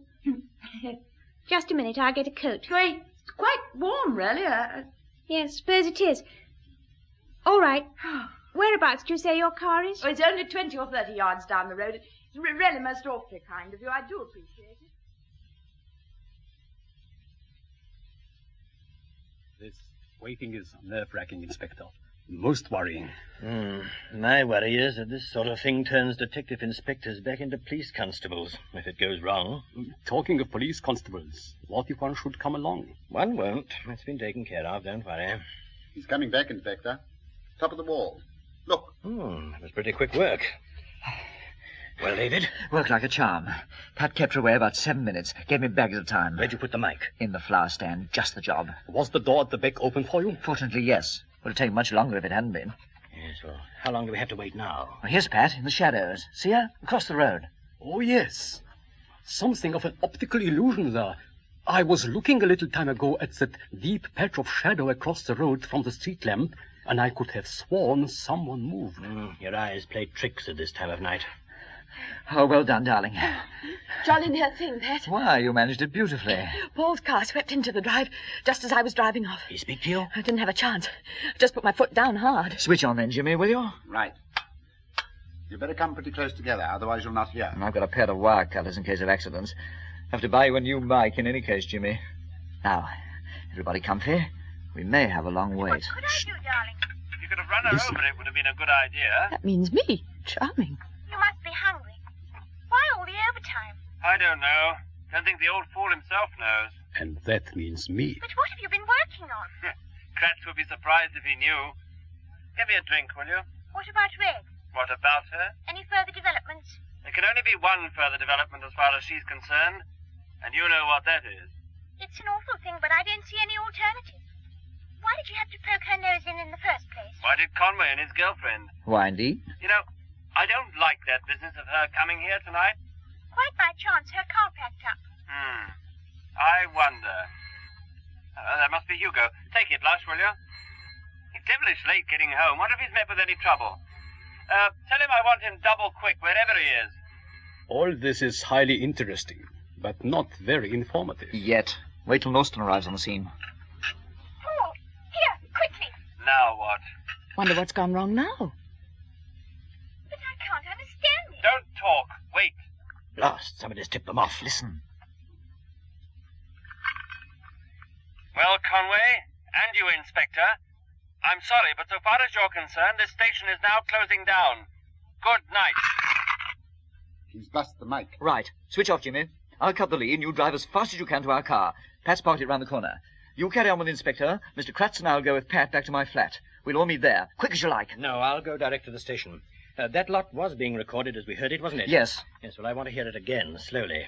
Oh, I think if I were you, I'd stay the night with David, Mr. Kratz. You'll be safer in his flat than in that great house of yours. If Mr. Conway has no objection. No objection at all. Pleasure. And what about Paul? Don't you think he's likely to take some action about this business tonight? Yes, I think he's very likely to. He's certainly got every cause. I can see one or two very awkward interviews lying ahead of me if he starts complaining officially. Right, let's go. All aboard. I would like to know who phoned Paul and told him. Oh, Hugo Norston, obviously. That shadow you saw moving under the trees must have been him. I never did like him much. I like him even less now. Well, my problem is, from what I can remember of that conversation we just heard, it's not particularly incriminating. I shall need something a little stronger than that to justify taking any action, I'm afraid. I shouldn't worry, Inspector. I think you'll get the strong medicine all right before very long. Pat's car's parked around the next corner, Jimmy. On the right.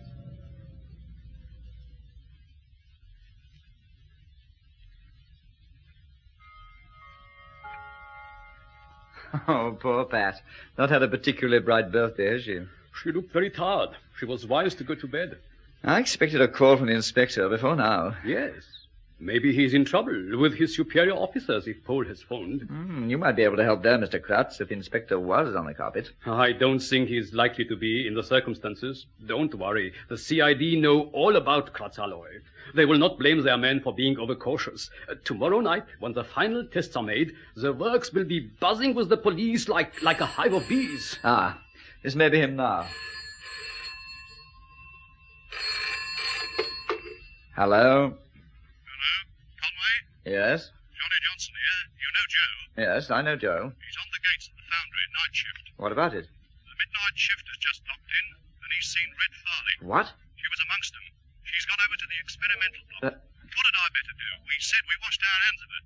But this looks a bit funny, don't it, Mr. Conway? She had a clock card, and she clocked in with the rest. Now, have you phoned the inspector? He's not there. I've tried twice. That's why I rang you. Well, didn't Joe try to stop her? He used his loaf. While she's in there, we don't know where she is. If he challenged her, she might have run off. What had I better do? Just a sec. Mr. Kratz, Red's been seen going to the experimental block at the works. Red? But why? The experimental block? I don't like that, Mr. Conway. You don't think she is the one who is working with the other side? Not Paul, after all? Well, it could be. It could be. I must go there, now, at once. Anything might be happening. The work is nearing completion. Nothing must go wrong now. Right. You there, Johnny? Yes? What goes? We'll be with you right away. Keep ringing Inspector James, will you? Right. See what the gate's with Joe. But if you ask me, she's the one who seems to be doing the double crossing, not her husband. No, we'll see. Be with you inside a quarter of an hour. Now, if she tries to get out of the works, hold her. Right. Bye for now. What about Miss Manners? Oh, let the poor kid sleep. No point in dragging her out now. Although she'll be furious in the morning when we tell her all about it. In the experimental block. But who gave her a key? Only Paul and myself have keys to go in there at night. I don't understand this, Mr. Conway. I don't like it.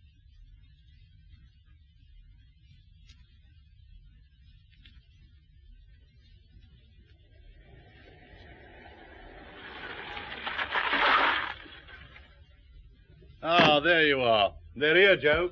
Evening, gents. Funny how'd you do, innit? She's in there all right. I've seen her. You saw her enter the building? With my own eyes. She let herself in with a key? As cool as you like. Still dressed as a man, though. But I couldn't mistake her. Inspector James is on his way. He says hold her till he comes. Oh, you got him, did you? Good. Well, let's get over to the experimental block right away.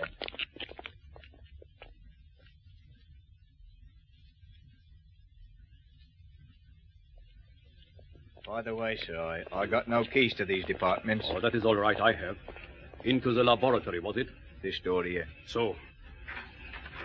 Come in. Come in. I will lock the door behind us. First door on the left down the corridor. No light on in there. That can soon be remedied. Now then. Good evening, gentlemen. Do come in, Mr. Kratz and Mr. Conway. Paul and Norston. What is the meaning of this? Please come in and I'll explain. And you, Conway. I shouldn't try any funny stuff, Paul. There are 4 of us, and only 2 of you. No, Conway, you've got it all wrong. Hasn't he, Johnny? Hasn't he, Joe? There are 4 of us, and only 2 of you. Suppose you explain. Suppose you two get inside so that I can shut the door. Go on, get in. Tell them, Johnny. I've very little time for explanation, Mr. Kratz, but briefly, I'm afraid I'm not working for the good of this country in the matter of your new alloy. So, you mean you're on Paul Farley's side? To be more precise, Paul Farley and Norston and Joe here are on my side. You seem to have been badly misled right from the start, Mr. Conway. A pity. Think they're safe enough without tying him up, Johnny? I don't want Kratz tied up. I want him working. Right. He's got less than 6 hours to get the metal sheets made. Sheets? Of Kratz alloy? Of my new formula? Impossible. I think not, Mr. Kratz. Everything's been laid on. The first run of metal has been completed, and arrangements have been made for forced cooling. My instructions were that the first run should be made at midnight tomorrow night, not tonight. It was necessary to bring events forward by 24 hours. All that concerns you, Kratz, is that the metal will be ready in the carbon arc furnace in a matter of half an hour or so. Then it's up to you to add the special hardening formula at the correct temperature, Mr. Kratz. We couldn't do that for you because you're the only one who happens to know what it is. Mm-hmm. Having put in the hardening additive, you'll then supervise the cooling and rolling, and we estimate that the sheets of Kratz alloy should be ready for final test by, say, 5:30 a.m. And what am I to understand by your expression, final test? Kratz alloy is a new metal which it's claimed combines great lightness in weight with armor plate toughness. So? So there can be only one form of final test, the firing range. All right, so you test the metal on the firing range. Then what? Then we know whether Kratz alloy is the wonder metal which Victor Kratz claims to have discovered. Please continue, Mr. Johnson. This is all very interesting. If it is, the people we're working for will be very pleased. They'll be happy to welcome you in their own country and make you a rich man. I am quite happy in this country, thank you. Unfortunately, Mr. Kratz, we cannot let you stay here. Not alive, anyway. Because you could very easily repeat your experiments and place the metal in the hands of your friends in Britain. That would not meet with the approval of the organization for which we work. May one ask what that organization is? Or for which country it operates? It could be of no possible interest to you, Conway. Suppose we proceed with a test run of the metal. Eh, Mr. Kratz? You must be mad, you know, to think you can get away with this lot. Who's going to do the work, to roll the metal for you? Where's your labor coming from? There are no problems. The entire skeleton staff in this experimental block are working with us. That I cannot believe. What of Robinson, Jackson, and Clark? They have been taken care of. You mean they've been... Look, Conway, the one thing I want to avoid for the next few hours is anything in the way of melodramatic heroics. We've a job to do, and it's got to be done fast. I'd advise you to stop being a nuisance. I don't get you at all. I thought Red said she worked with you during the war. That you and she operated against the saboteurs in the steelworks. In war or peace, I've never had the slightest sentiment about this sort of work, Conway. In other words, like Joe here, I've always worked for the highest bidder. And during the war, who was that? We'll give you 3 guesses. And would you believe it, Conway? When Red found out that I was double-crossing Victor Kratz, of all the men to go and ask for help, she had to choose Johnny Johnson. Poor Red. Such an attractive woman, too. Where is Mrs. Farley? She has also been taken care of. I still say you must be mad to try and get away with it. At 7 in the morning, the day's ship will start coming in. We shall be away long before then. But how are you going to get out of the country? All the ports will be watched. Don't worry, we're organized. Now, come on, Mr. Kratz, start work. I shall not start work. As David says, you are wasting your time. I have not the slightest intention of cooperating with you. Look, Mr. Kratz, I told you I'd no time to argue. Unless you do as you're told, a lot of innocent people are going to suffer. Mr. Kratz, don't be under any illusions. He means what he says. 2 people have already been killed. 2? You mean somebody in addition to that woman, Bella Damati? Who is the other victim? Red herself? We don't know the man's name. A friend of Conway's has a recording band. You mean Jimmy? The man we were with tonight? Your fault, Conway. You surely didn't think we were going to let the inspector get away with that lot. What did you do? A regrettable accident. A big lorry driven by Joe there hit the van broadside on. Recording van at the worst of the argument. And the inspector? Oh, him? He's in hospital. I don't think he'll give us much bother no more. Why, you filthy little rat! Oh! Watch him, Johnny. He's dangerous. Keep to the wall. Conway! Conway! I've been waiting to see somebody put that chap to sleep for days. Well, now it's done. Come on, Mr. Kratz. Better get to work. Never. You must be a bad psychologist, Mr. Johnson. I don't think so. You can't make me work with you. No? Paul, Yeah? you go. Take Conway's head and feet. Why? Chuck him in the smelting furnace. What? Don't argue, man. Take him by the feet, Paul. Yes, but There are no buts at this stage. Joe's coming round. He can give a hand. Oh, where is he, the lousy... There he is on the floor. Oh, I'll get even with him later. You can get even with him now, Joe. Hey. Give Hugo a hand. Oh, you're not serious. You wouldn't throw him into that furnace. It seems to be the only way of convincing you that we are serious. Conway means nothing to us, Mr. Kratz. Nor do the work people we've had to put temporarily out of action. There are 12 of them. I tell you quite seriously, unless you do what I'm asking you to do, then one after the other they'll go into that furnace. He'll do it, Kratz. He'll do it. I tell you, for mercy's sake, do as you're told. Don't lose your nerve, Paul. Here, get out of the way. If Paul won't take this bloke's feet, I will. Right, Joe. Now then, lift, Hugo. You can't do this. You can't do it. Not in cold blood. Just watch us. Right, Hugo. Swing together and let him go on the count of 3. One. Oh, my God, Kratz, you can't let him do Stop! that. Stop! You hear me? Stop! All right. I will do as you ask. All right, you two, hold it. Going to play ball, Kratz? Yes. Yes. I will do as you ask. Good. Then make a start. He would. Just as I was going to have my own back. Right, how you go. Drop him. Maybe you'd better tie him to a chair, Joe. Then get back to the phone. All calls to the switchboard will be put through to you. You know what to do. Righto. What? What about the girlfriend of Conway's? Pat Manners. Surely you can leave the girl out of it. She has done no harm. At the moment she is sleeping. By the time she wakes, everything will be finished. Let the girl sleep. Sure, by all means, let her sleep. But what if she wakes up? She might easily make trouble. Let's hope she sleeps soundly, that's all.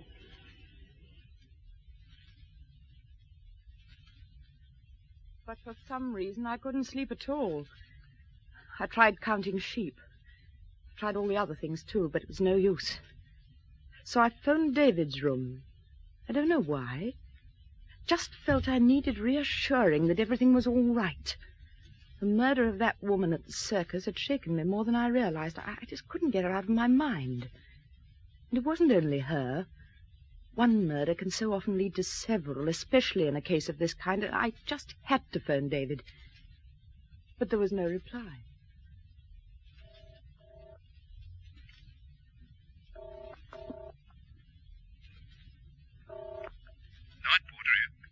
Sorry to bother you, Wilson, but there's no reply from Mr. Conway's room. Would you try him on your phone? Maybe mine's out of order. He's gone out, miss. What? About half an hour more ago. With the other chimp, the foreign one with the beard. Gone out? This time in the morning? There was a phone call came for him, urgent.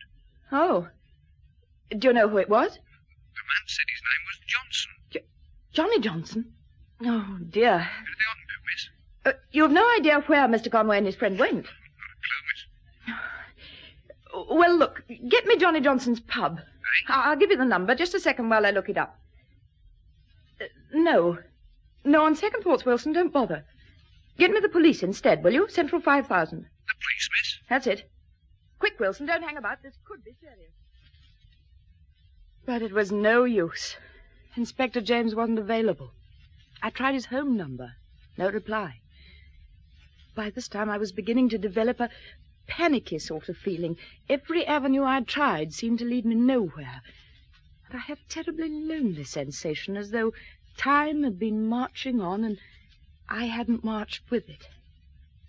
And then it struck me that perhaps Victor Kratz might have wanted to go to the factory suddenly for some reason or other. And as David was his host for the night, maybe he'd felt he'd better go along too. So I tried the Astron Iron and Steel Works, and an impersonal voice said I'd be put through to the main gate, where someone was on duty who'd know the answers to my questions. Main gate, Commissioner speaking. Who's that? Commissioner, main gate, Aston Iron and Steel Works. It sounds like Joe. Is it Joe? Yes. Who's that? It's Miss Manners here, Joe. You remember Mr. Conway and me? Oh, yes, miss.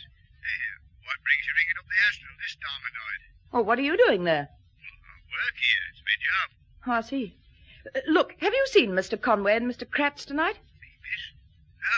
Why? Well, if by any chance they'd gone to the works, would you have seen them? Well, they couldn't have got in without me seeing them, miss.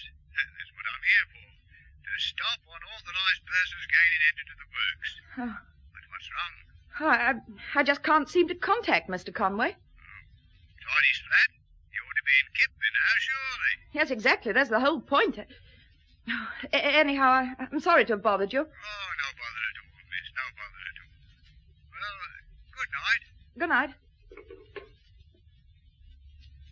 I was getting lonelier every minute. That left me just one other contact to try. And I decided not to do it by phone, but to go in person, however late it might be for social calls. I got dressed hurriedly, all the time having this awful sense of impending trouble. Something was wrong, something was very wrong, and I hadn't a clue what it was. But I intended to find out.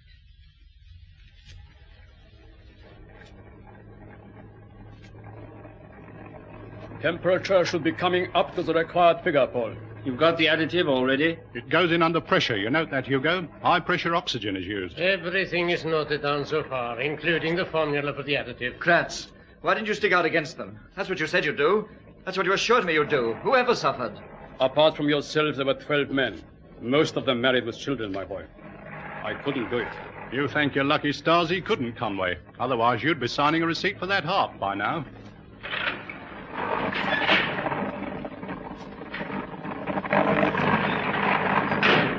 Another few seconds, Mr. Kratz. Watch how this stuff is added to the molten metal, Hugo. Don't worry. Everything is noted. It is important that the formula should be added at precisely 1500 degrees centigrade. I shall now check the temperature with the immersion pyrometer.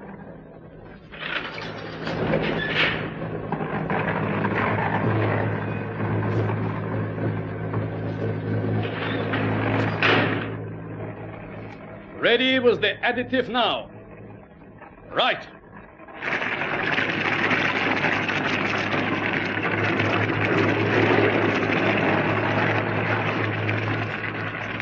Well, there it is. You sold it, Mr. Kratz. I'm afraid I've had no alternative. Well, gentlemen, there is Kratz alloy, in there, in its molten state. It now needs only to be poured and cooled down at the definite speed specified in my notes. What about rolling the metal? Paul knows what to do. The men in the next section have got their instructions. At what temperature must it be rolled? Surely that is important. Very important. Well, what temperature? It is all there in those notes. Now I'm tired. I can do nothing more. You have all you need. Johnny. One thing worries me. What? Suppose he's given us the wrong formula. Suppose it is a lot of rubbish. All this information we've got. In that case, the alloy won't be Kratz alloy, will it? That's what Hugo's driving at. Where do we go then? It'll be too late to do anything about it, won't it? If it isn't Kratz alloy, then it won't withstand bullets, will it? No. That's why, as I've already pointed out to Kratz privately, it's to be hoped that he's not made any efforts to double-cross us. Hey, Johnny! I told you to stay at the gate. I thought you ought to know that girl's just phoned through. Conway's bit of stuff, Pat. What did she want? Wanted to know if I'd seen anything of Kratz and Conway at the works. What did you say? What do you think I said? I told her I'd never set eyes on them. She sounded worried.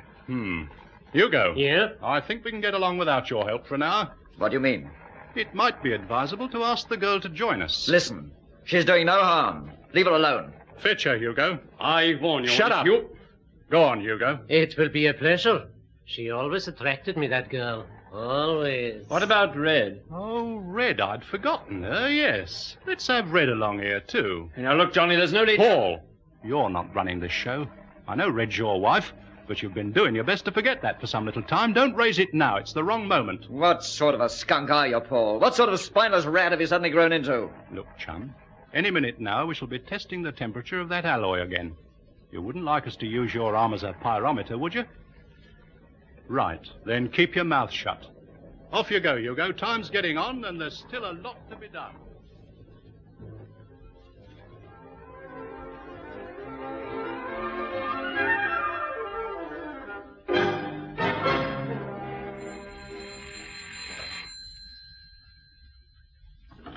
Who on earth? Sorry, Miss Baker, me again.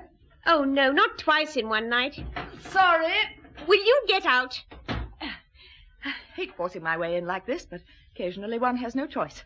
You're asking for trouble, Miss Manners, if you come barging into other people's houses without an invitation. I have a permanent invitation to visit Red Farley's house, and it still is Red's house, isn't it? Or have you taken over all Red's possessions along with her husband? Does the permanent invitation apply to this hour of the morning? Listen, if you'd been in bed, I'd have thought twice about it, but you're not. What do you want? I want to know where David is, and I want to know where Red Farley is. You've come to the wrong place. I don't think so. It was obvious from the conversation we listened into that you both knew where Red was, both you and Paul. Prove it. And it suddenly struck me, the one place you'd never expect to find a woman who disappeared from home would be at home, wouldn't it? Ha-ha, you gave yourself away, Lush. All right, where is she? Find out. After we'd finished speaking to her in that circus tent, she vanished. Now, the only people who could have had anything to do with making her vanish were Johnny Johnson and you. Everybody else was accounted for. Johnny Johnson? But Johnny's Red's best friend. Everybody knows that. She went to him for help because she was afraid of Paul. Johnny Johnson is in this business with you lot. I'm certain of it. Nobody else could have kidnapped Red from that circus. And only Johnny or Joe or you could have murdered Bella D'Amati because, once again, everybody else was accounted for. Except Red. Red could have killed her. I've got the choice. Red or one of you three. I'm choosing one of you three. Where's that noise coming from? I can't hear any noise. Well, I can. And it's coming from inside the house. Stay just where you are, Miss Manners. What? I've used a gun before, so I shouldn't take any chances. I see. Now the cards are well and truly on the table, aren't they? Turn your back towards me and keep walking. I'll tell you when to... Now what are you going to do, Miss Baker? I'm going to answer the phone. And you'll stay exactly where you are while I do it. Otherwise I shall shoot. I mean that. Well, I hope you know more about handling guns than your friend Paul Farley. I shouldn't try to find out about that if I were you. Turn your back towards me. Go on, turn around, quick. Anything to oblige. Hello? Who is that? Miss Baker. Who is that? Inspector James. Inspector James? But I thought... Yes? You thought what, Miss Baker? That I was dead? Why, no. No, I don't understand you. Now listen, have you seen Conway and Miss Manners? No, I know. Inspector, come here quick. Why, you fool. Hello? Hello? Come to Farley's house as quickly as you can, Inspector. Hello? It's me, Pat Manners. Let go of my arm. Hello? Well, at least you remembered to take off the safety catch, which is more than your boyfriend did. You've broken my wrist, you bitch. I don't think so. Now you do as you're told, you mind? Against the wall there, quick as you like. Wait till Hugo gets back. Shut up. Hello? Hello, hello. No, you don't, dear. Back against the wall. Hello. Oh, we seem to cut off the inspector between us. Well, now to investigate that noise. Carry on in front of me, Lush, will you? I'll do nothing of the sort. You fool, you damn fool! That might have hit me. The next one will. It'd be murder. Self-defense, actually. Now move towards that odd noise we can hear. Aha, the cellar, eh? Open that door, will you? I said open it. Stand clear so that I can see. Red, what on earth have they done to you? Tied up and gagged, eh? Set her free, Lush, and don't waste any time about it. Go on. Just wait for this. Just wait. Take that gag out while I cut these ropes, and don't try any tricks, Miss Baker. I got a penknife in one hand and a pistol in the other, and I'm a bit shaky on the trigger. You okay, Red? Oh, bless you, Pat. You all right? A bit numb, that's all. How on earth did you manage to climb the cellar steps and bang on that door? It took me ages. What shall we do with her? Same as they did to me? All in good time. I want some information from Miss Baker first. Where's David and the rest of them? Where's Kratz? That's the information I want. You sure you're all right? Yes. The ropes weren't tight enough to stop circulation. Who got hold of you after you left us in the circus tent? I don't know. I crept out of the back entrance and somebody clapped a pad soaked with chloroform over my face. Next thing I knew, I was tied up in my own cellar. Red, do you trust Johnny Johnson? Trust him? Of course. Why? Because I don't. He's taken David and Kratz somewhere. And working by a process of elimination, I think he must be the man who's working with Paul. Oh, no. Never. I think he's behind the murder of Bella D'Amati, too. What? Bella D'Amati? She's not dead? Mm-hmm. Either Johnny Johnson or Lush here did it. Or Joe. Try and prove it. First of all, I want to know where David and Kratz have been taken, and you're going to tell us, Miss Baker. Oh, yes? Oh, yes. I've 1 or 2 scores to settle with you, Miss Baker. Give me that penknife, Pat. Eh? She'll talk all right, don't worry. If she doesn't, she'll not be likely to run off with anybody else's husband. Red, what do you mean? Red, don't look like that. But I'm supposed to be crazy, Lush. You and Paul have been telling me so for weeks. Very well. I'll live up to it now for a few minutes. Hey, Red, be careful. Just start talking, Lush, and everything will be all right. I owe you quite a lot one way and another. Are you going to tell us what we want to know? Or not? You wouldn't dare to touch me. You wouldn't dare. You can't scare me if you... Hey, steady on, Red. All right. I'll tell you. They're at the factory. But surely the tests are tomorrow night. They've been brought forward. They're all at the factory now. Ah, that'll be Inspector James, I fancy. Now perhaps we'll get somewhere. If what Lush says is true, we haven't a lot of time.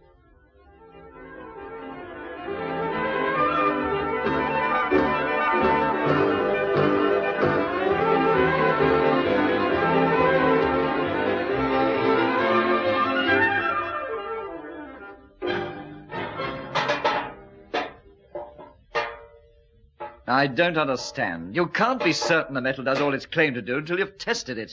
As I have already explained, the metal has not yet been tested properly. Not under these conditions. That isn't true, Mr. Kratz. The secret test of a small quantity of the alloy was made a fortnight ago.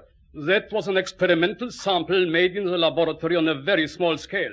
This is being made on production scale, a vastly different proposition. But it was a success. How do you know? You were not present at the test. I do know. In any case, you wouldn't have gone ahead with this big test if the first one hadn't proved successful. Even so, I repeat, no tests have been made of any samples of the new alloy produced on this scale. There's all the more reason why you'd better hope it's as good as you say.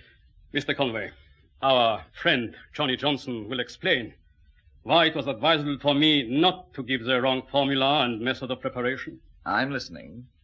The sheet metal has to be tested here in our soundproof firing range with real bullets.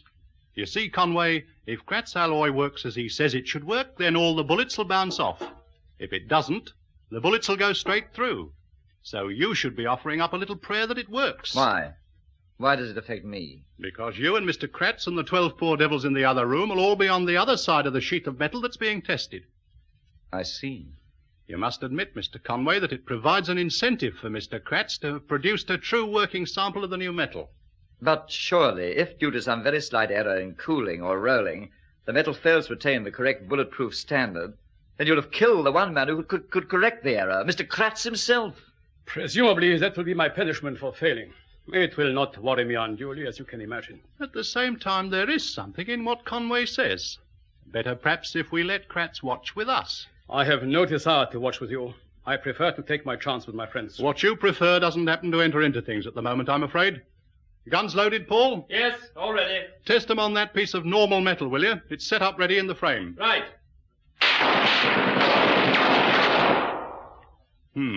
Made a tidy mess of that piece of steel, didn't it?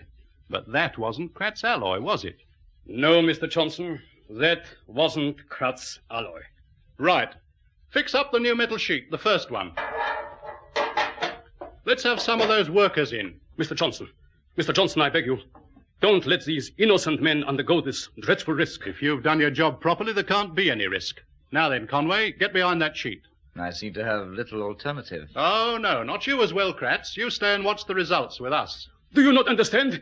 Any mistake in the formula or the processing of this alloy, and you will be murdering these men. You'll have murdered them, not me. But this test is the first major test the new metal has had. Anything may happen. Then Conway and these others better start hoping the right thing happens, that's all. Listen, Mr. Kratz. Do you give your word of honor that this is the correct formula and process for Kratz alloy? To hear you speaking of word of honor, Paul, amuses me. Tonight we have made the first large sheets of my new metal. Those are the sheets, Kratz alloy in sheet metal form for the first time. Do you pledge your word that the formula and processing are absolutely correct? I do. Then in that case... In that case, neither Mr. Kratz nor his friends have anything to fear. Line up the sights of the gun on the metal sheet, Paul. Right. You mean you will still go through with the test with these men in the line of fire? Don't worry, Mr. Kratz. Whatever happens, you can't be blamed. Right. Line them up behind the sheet with Conway. Come on there, get a move on. Step on it. And now, Mr. Kratz, cross your fingers. We're going to see the first real action test of Kratz alloy, the new super metal. And it better be good. What benefit do you hope to get from murdering all these workers? Where's the point? He's right there, Johnny. If you will only listen to me for a moment. If your metal's all it's cracked up to be, the bullets will bounce off. Nobody will get hurt. And then what? I shouldn't think of trying any Errol Flynn stuff, Conway, like leading the charge of the Light Brigade or anything. For the last time, Mr. Johnston, listen to me. For the last time, will you shut up? Ready, Paul? But, Johnny, there may be some slight flaw in the way the metal has been processed. Don't you start. He's right. He's right. You can't be sure. Well, Are we going to stand here and let him use us as living targets? Oh! You see what I mean? Any more arguments? You murdering scoundrel. I can't go through with this, Johnny.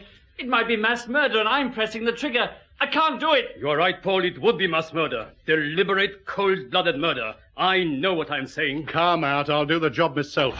Johnny! I thought I told you to keep at the main gate and answer phone calls, Joe. Hugo's been on the line. The police are on their way. What? Shut up, you lot. Well, Joe? Hugo tried to contact Conway's girl, but she'd gone to see Lush. She set Red Farley free, and the police are at the house when Hugo got there. He's going to try and hold him. He says he'd do his best to cause a delay of some sort, but we'd better scarp her. The police cars will be on their way by now, so Hugo says. Right, Joe. Get the lorry and load the sheets on. We'll take Kratz with us. Right-o. You other boys can attend to these characters here. With luck, we should be outside the place in less than 5 minutes. Don't fire either of the machine guns, Paul. We may need all our ammunition later. Right. Thank heavens. Come on, you chaps. Take a chance. Go for the man with the machine gun. He won't fire. Hey! Conway! Paul! Watch him, Conway! Watch Conway! Don't let him get away with that gun! Why, where? Right, Paul, my lad. We'll upset Johnny's plan yet, if only... Conway! Oh, great heavens! His head! Look! You've killed him, Johnny. You have. That's right. He's been asking for it long enough. And now let's get going. If anybody else wants to start anything, now's the time. After all, you can't say you haven't been warned, any of you. Conway himself was warned, but he wouldn't listen. A very foolish mistake on his part. You might almost say a fatal mistake.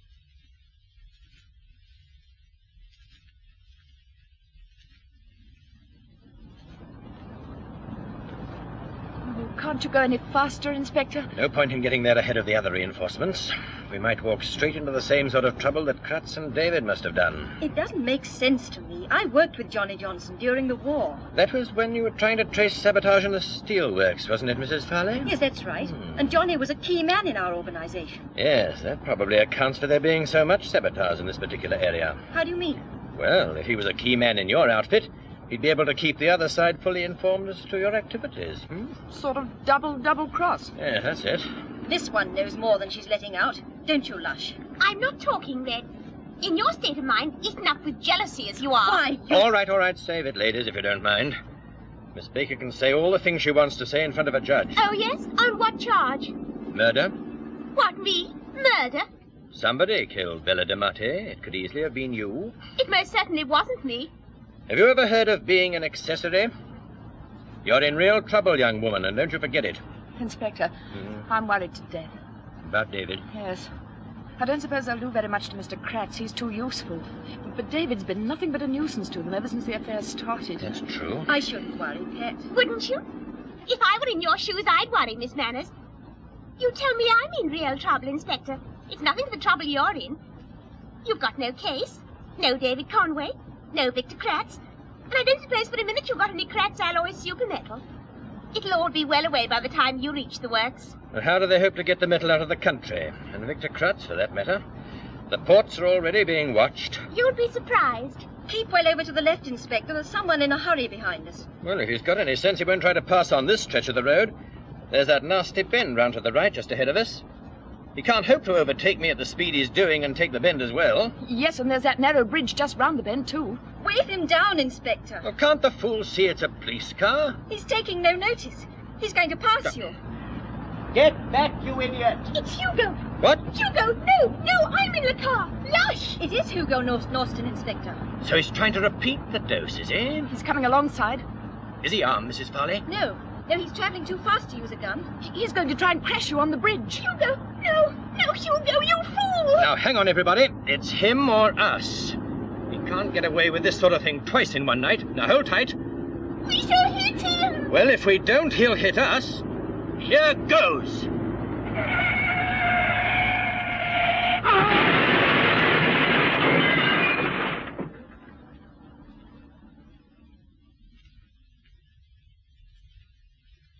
For goodness sake, Pat, do sit down. You're making me jittery.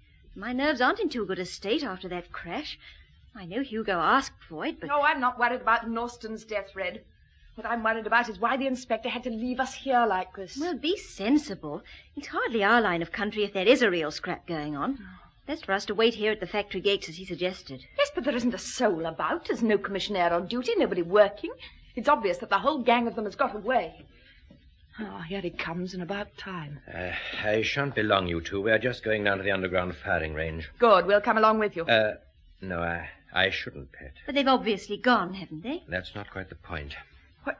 Inspector, what's happened? I can tell from your expression that something's gone wrong. What is it? I don't know, Pet. It's David, isn't it? Oh, what's happened? What have you found out? Well, we've just released several workers who've been locked up.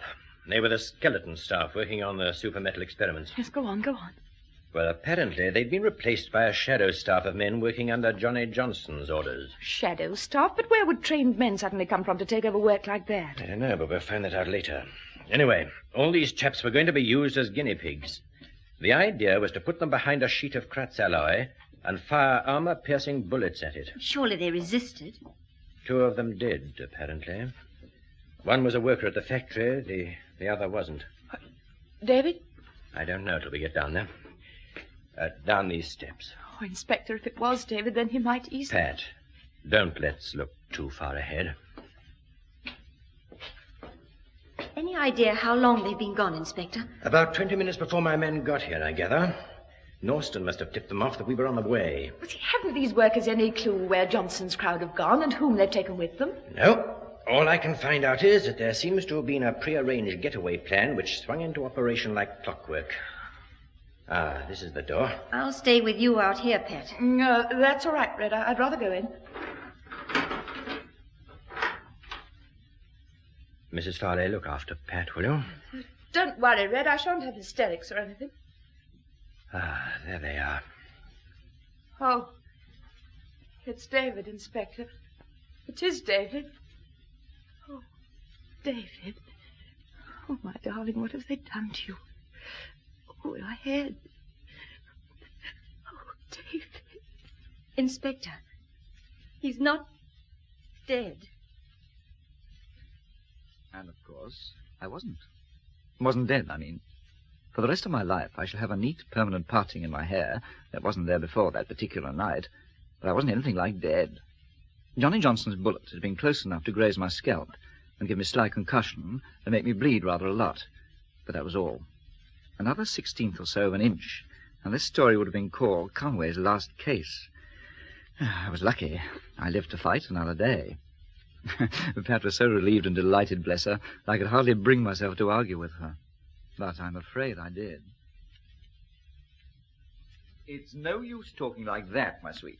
Don't you my sweet me, David Conway. I'm alive and kicking. You're alive and want kicking, you mean? I'm just as good as new. They didn't even keep me in hospital. No, I know all about that. I know you're fit and free from infection and everything, but please, darling, try and stay that way, just for my sake.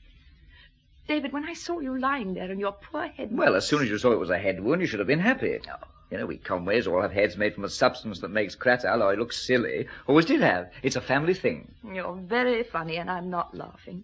But please yourself. Go on, get mixed up again, do what you like, only count me out. And now I'm going. Going? What do you mean, going? Where are you going? Anywhere. To find a fiancé with a bit of consideration for other people. Oh, now you're being crazy, No, Pat. go away. I shan't go away. There. But you know as well as I do, until Kratz is found and Johnny Johnson's been put away, I shan't rest. But the police are scouring the country, David, and they're getting along very nicely without David Conway's help. I've got a personal score to settle with that mob. Besides, I like old Kratz. Well, so do I like old Kratz. I think he's a dear, but he doesn't happen to be the man I'm going to marry. And neither will you be if you persist in sticking your silly neck out for people to fire guns at. Oh. And in any case, David, they're out of the country by now. It must be. 2 whole days since they vanished. And so far as I'm concerned, they can take Kratz alloy and all the other super metals and... Darling, please. Well... Besides, apart from anything else, don't you want to know if the blessed metal works? If it is bulletproof? I could... All right, I'll go. He's not at home to the police. I'm sorry. I'm sorry too, Pat. Come in, Mrs. Farley. Hello, Pat. How's the patient? Oh, ready and willing to go and get another bullet in his silly head. Take no notice of the woman, Inspector. Come right in. Now, what's the news? No news. But I can't believe it.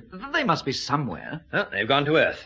They may stay hidden and split up for months before they decide to cross to the continent, if that's where they're heading for. But the ports and air terminals are being watched, you said? Naturally. But there must have been quite a crowd of them in addition to Kratz and several large and cumbersome sheets of his precious metal. Yet in 20 minutes they'd somehow been absorbed into thin air. Well, what about Lush? Can't she help? She could help, but of course she won't. Sits there looking very pleased with herself because she knows a lot more than we know. Yes, she's our one hope at the moment. Well, how can she be if she won't talk? Well, at present she's in the car outside under guard. But I think I shall let her go. And watch her? Yes, maybe she'll lead us to them. Or maybe Paul will try and contact her. What we've been hoping is that something we'd say or suggest might be along the right lines, and knowing Lush, she'd give it away. She would, yes. She hasn't got a poker face, that young lady. Well, so far we've been well off the beam, then, that's all I can say. You know, I remember that first business we were in together, David. What, the Uncle Henry affair? Mhm. Yes, I remember that. Where does that tie up? Well, Uncle Henry vanished with £18,000 worth of diamonds, and he had to get them out of the country. Yes, he took a choir boys out into Paris, didn't he? That's right. Every choir boy wore a diamond-loaded hat or something. Yes, and diamonds in the heels of their shoes. Yes, but diamonds are one thing, and a dozen people plus Victor Kratz, plus 5 or 6 sheets of Kratz alloy are another. Yes, like trying to transport a pantomime. Well, I'm blessed. Like trying to transport a pantomime. Hey, just a minute. Fetch Lush Baker up here, Inspector. I've got an idea. Oh, he's off again. No, seriously. I think I found the answer. And if Lush Baker has it sprung at her suddenly, she might confirm I'm on the right track. Let's get up here and see. Quick. I'm sure I've got the answer. I'm absolutely certain of it. You're trying to make me talk. Not the slightest. You'll get nothing out of me. Here he is, the wounded hero. Hello, Miss Baker. Your friends nearly put pay to my account. It's not too late for them to finish settling it even now. You're quite definite that you won't help your own case by turning Queen's evidence? Don't be silly. Pity? Pity for you, perhaps. No, sweetheart. For you. We'll see. I told you before, you've got some brains working against you in this job. We know where your friends are, though. Bluff. I don't think so. I'm still not talking. No, it's no good, Inspector. She won't be persuaded to tell us anything. Never mind, though. We'll just have to go along to Calantis Circus and get them without her help. What? Who told you? You interfering little squirt, Conway! Watch her, David. Hey, lay off. Oh! Now shut up, Lush. Next time I might hurt you. Carry on, David. Well, it was the Inspector talking about transporting a pantomime. But of course, the very thing. Prior to Continental Tour, remember the posters? Yes. Yes, they could all be swallowed up beautifully inside that outfit. Where's the circus now? Well, they've 2 more shows en route for the docks, I believe. Uh-huh. We can easily find out where they're playing tonight and pay them a visit. You know, I wouldn't be at all surprised to find that you're on the right track this time, David.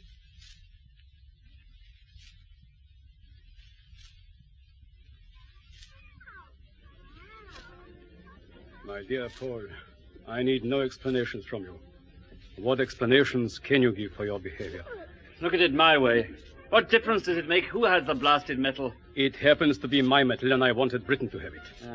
Anyway, if it is such a matter of indifference to you, Paul, why not have let things take their course? Why hand over to these other people? Because of the money. I couldn't live on what I was getting from Astron. Not and keep 2 women, your wife and Miss Baker, I agree. I can't think why Lush hasn't joined us by now, and Hugo. It's been 2 days. Johnny won't let me find out, won't let me go back. And, of course, Johnny is the boss. What have you gained, Paul, by your action? You are here with me, a prisoner in the same caravan, the door locked and the windows barred. Johnny Johnson trusts you no more than he trusts me. Your wife will despise you, your mistress will be in prison. What have you gained? They've only locked me up, well, because... Because? Because they think I'll try to go back to Lush. Tell me, Paul, was it Miss Baker who persuaded you to join this organization and to be a traitor to your own country? She was instrumental, yes. She must have great influence over you. She worked with Norston for years. Norston tried to get me to pass on information ages ago, but I refused. But you didn't expose the man. No, I owed him too much. Lush worked on me as well, and I fell for it. And your wife? Why treat her so badly? And she found out somehow and vanished, as you know. But of all the people to run to for help, she chose Johnson. That was fantastic. If she'd gone straight to the police, it would have been all up. Why did they not put her out of the way immediately, then? Why let her go to Conway and to me? I persuaded them not to kill her. I thought we could play it on the fact that she was supposed to be crazy, so that whatever she said would sound like a lot of raving hysteria. I didn't want Red murdered. Funny, you know, Paul. You go so far, and then you stop. I wanted everything handled without murder. Then you were a trifle unlucky in that respect, weren't you? There was Bella D'Amati. What about her? Oh, that was nothing to do with me. Joe killed her. She'd found out that a lot of the circus staff weren't circus people at all. They were metal workers, as you know. She started asking questions. Red talked to her as well, and I suppose she put 2 and 2 together and decided to tell the police. But Joe got there first. Another visit from your masters, Paul. Listen, Paul, no time to argue. They're on to us. What? Right. I spotted them in the circus there, watching the show. But if they're only watching it, There's a good half-dozen police cars at various points. Yeah, somebody's stalked, all right. If it's that bitch Lush Baker... You keep a civil tongue in your head when you... Shut your mouth, my lad. You don't count much right now. I thought we were going to make it all right as arranged, but it doesn't look that way. Only thing to do is to get out sharpish. But if the police are here... Listen, if we three can get out with Kratz and the metal sheets, and we can do that easy enough if we stage a big enough sideshow... Sideshow? Somebody keep the coppers busy while we shove off. But what about the rest of the men? They can please themselves. The important thing is that we get away. But we got no time to waste. This sideshow, Paul, they got the sea lions on at the minute. All the dangerous animals are in the animal tent. You don't mean... Shut up, you. The lorry's all ready and one of the machine guns is mounted on it. Once we're moving, we should be sitting pretty. What do you want me to do? We've posted the second machine gun down in the corner of the field. It can cover most of the circus ground and it can put one police car out of action, the one parked in the lane. You'll have to work that gun, Farley. What will you two be doing? Joe and me have got two jobs. To look after Kratz here and to bring the lorry over from the far side of the ground, through the gate and down the lane that leads to the main road. But what happens to me? We shall have two pickups to make. We shall pick up Fred at the back of the animal tent immediately he's done the necessary in there. What do you mean, the necessary? Use your loaf. Johnny told you we got to stage some sort of sideshow.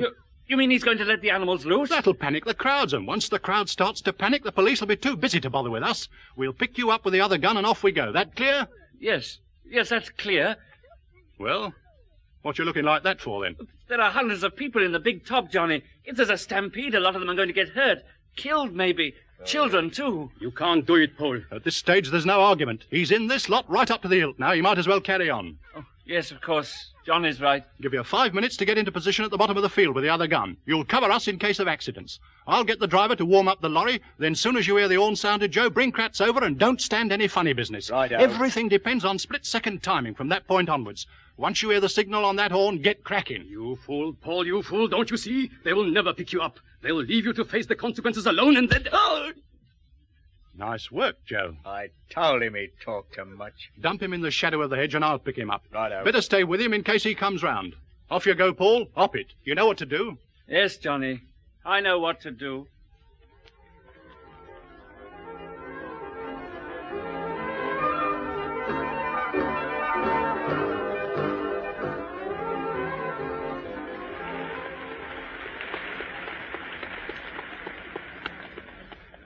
Oh, David, you really are the limit. The inspector told you to stay in the show. I tell you, I saw somebody. Recognized one of the men who was in that underground range with Johnny Johnson. Well, leave things to the inspector. He's in charge. Coming out of the show like this, you might upset everything. Keep in the shadows and don't argue. Pat, quick, come over here. What's wrong? There he is. That's the chap, standing by that tent over there. You see him? Under that light. Yes. But the inspector's placing a cordon round the place. Why should you interfere? I'm not interfering. Pat, now what's going on? Shh. Hold everything, Inspector. Look, I saw you leave the circus tent. Now listen to me. That chap over there under the lamp. He's one of them. I've just recognized him. There. He popped inside the tent. Just as though that motor horn was a signal. Inspector, David, look over there. Look, that far caravan right at the end. It's that man Joe, surely. And he's pulling someone out after him. It's Kratz. That motor horn was a signal. You attend to Joe, David, and I'll see what our friend's doing in the other tent. Well, be careful.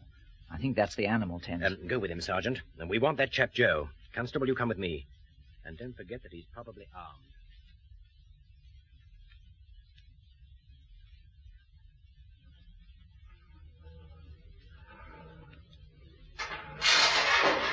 What the blazes do you think you're doing, man? You'll have the animals out if you're not careful. I knew were you anyway. What's he got to do with you? Look, there's a tent full of people across there, and you've opened one safety door. If you've got any sense, you'll clear out quick. Go on.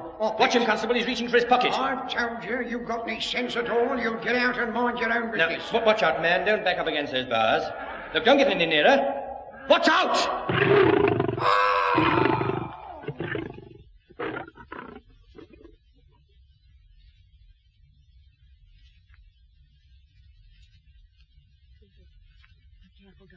Remember your hand. Look, Pat. Kratz is coming round. He's struggling. Yes, I think you're right. But where's Joe trying to take him? Well, they're going towards the gate. Keeping well into the shadow. But Kratz is struggling. Keep quiet, or by gum, I'll finish you once and for all. Let me go, you hear? Let me go. Hello, Joe. Conway. But you're dead. It's a ghost. It's a ghost. Come back. Conway, I can't believe Now, it. Joe, are you going to behave? I got a way of dealing with ghosts.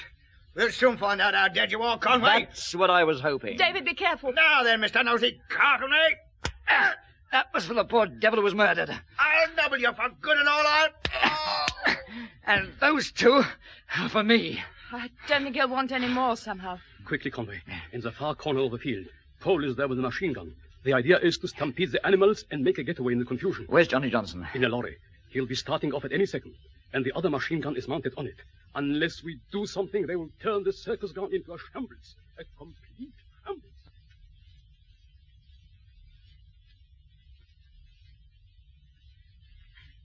There's someone crouched down there.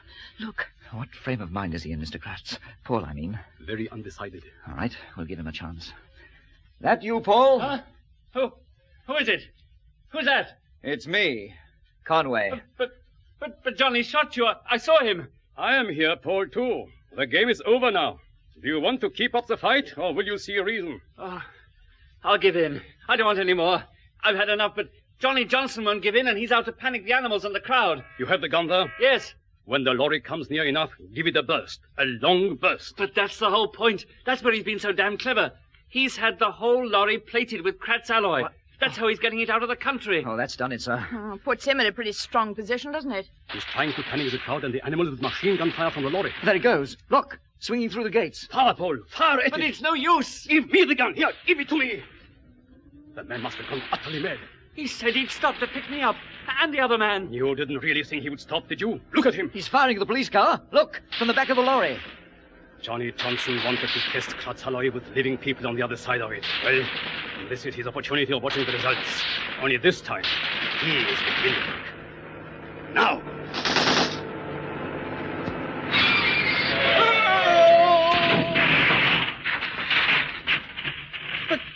But it didn't work. The bullets didn't bounce off. They went straight through. Kratz alloy is a failure. It isn't bulletproof.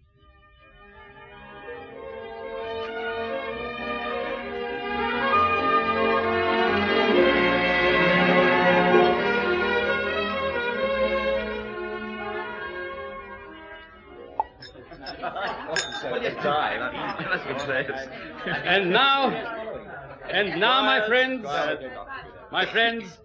when the champagne has been poured, I will ask you to drink a toast to my new super metal. Well, sir, as you know, I'm always delighted to drink champagne with anybody at any time. But it does seem odd to be drinking to, well... There, David, the soul of tact. To be drinking to a super metal that is a failure, huh? Well, Mr. Kratz, it wasn't bulletproof, was it? Johnny Johnson found that out. No, Kratz alloy was not bulletproof. I'll admit it was very light in weight, but then so's aluminium. And that isn't bulletproof either, But I tried 3 times to tell them when we were at the factory. They wouldn't listen to me. You know, Mr. Kratz is concealing something. Did you make up the alloy to the wrong formula deliberately? No, I gave my word. But where Paul and his friend made their big mistake was in the fact that Kratz alloy was never meant to be bulletproof. That was not its great asset. But that's what everyone understood. I agree. That is what they were intended to understand. Only the chief of the Aston Works and Victor Kratz knew the true merit of Kratz alloy. And the chief of the Aston Works wasn't sure. But what quality could a metal have that would be more useful? The quality which would enable aircraft or guided missiles to travel at speeds which would take them through the thermal barrier. The thermal barrier? We are through the sound barrier. The next speed obstacle is the heat barrier. At tremendously high speeds, the air friction against the leading edges of the aircraft wings and so on is such as to cause the metal to become hot enough at worst to melt, or at best to lose some of its efficiency. Didn't that factor cause a lot of V-2s and other guided missiles to explode before they reached their objective? Precisely. It is imperative to discover a new metal skin for all such high-speed projectiles. Imperative if progress in this direction is to continue. Well, I should have thought we were going fast enough without it, personally. Here. No. It is a vitally important development, in peace or war. And you think Kratz alloy is the metal to solve the problem? I'm sorry. I would not tell the answer to that question, even to such good friends as you. But let me put it this way. I am sufficiently encouraged to ask you now to drink to Kratz alloy, the metal of the future. Kratz alloy. And to you, sir. Yes, and coupled with that, will you all please drink to a quiet, peaceful sort of life for David and me from now on? Yes, this is definitely our last case. No more trouble, no more excitement, no more danger. Oh, what happened? Ah, there. Your glass was shattered by a champagne cork. You see, Pat, even the champagne objected to that toast. I'll give you one in its place. Here's to the next time. May it be soon. Oh, David. Here's to you, Pat.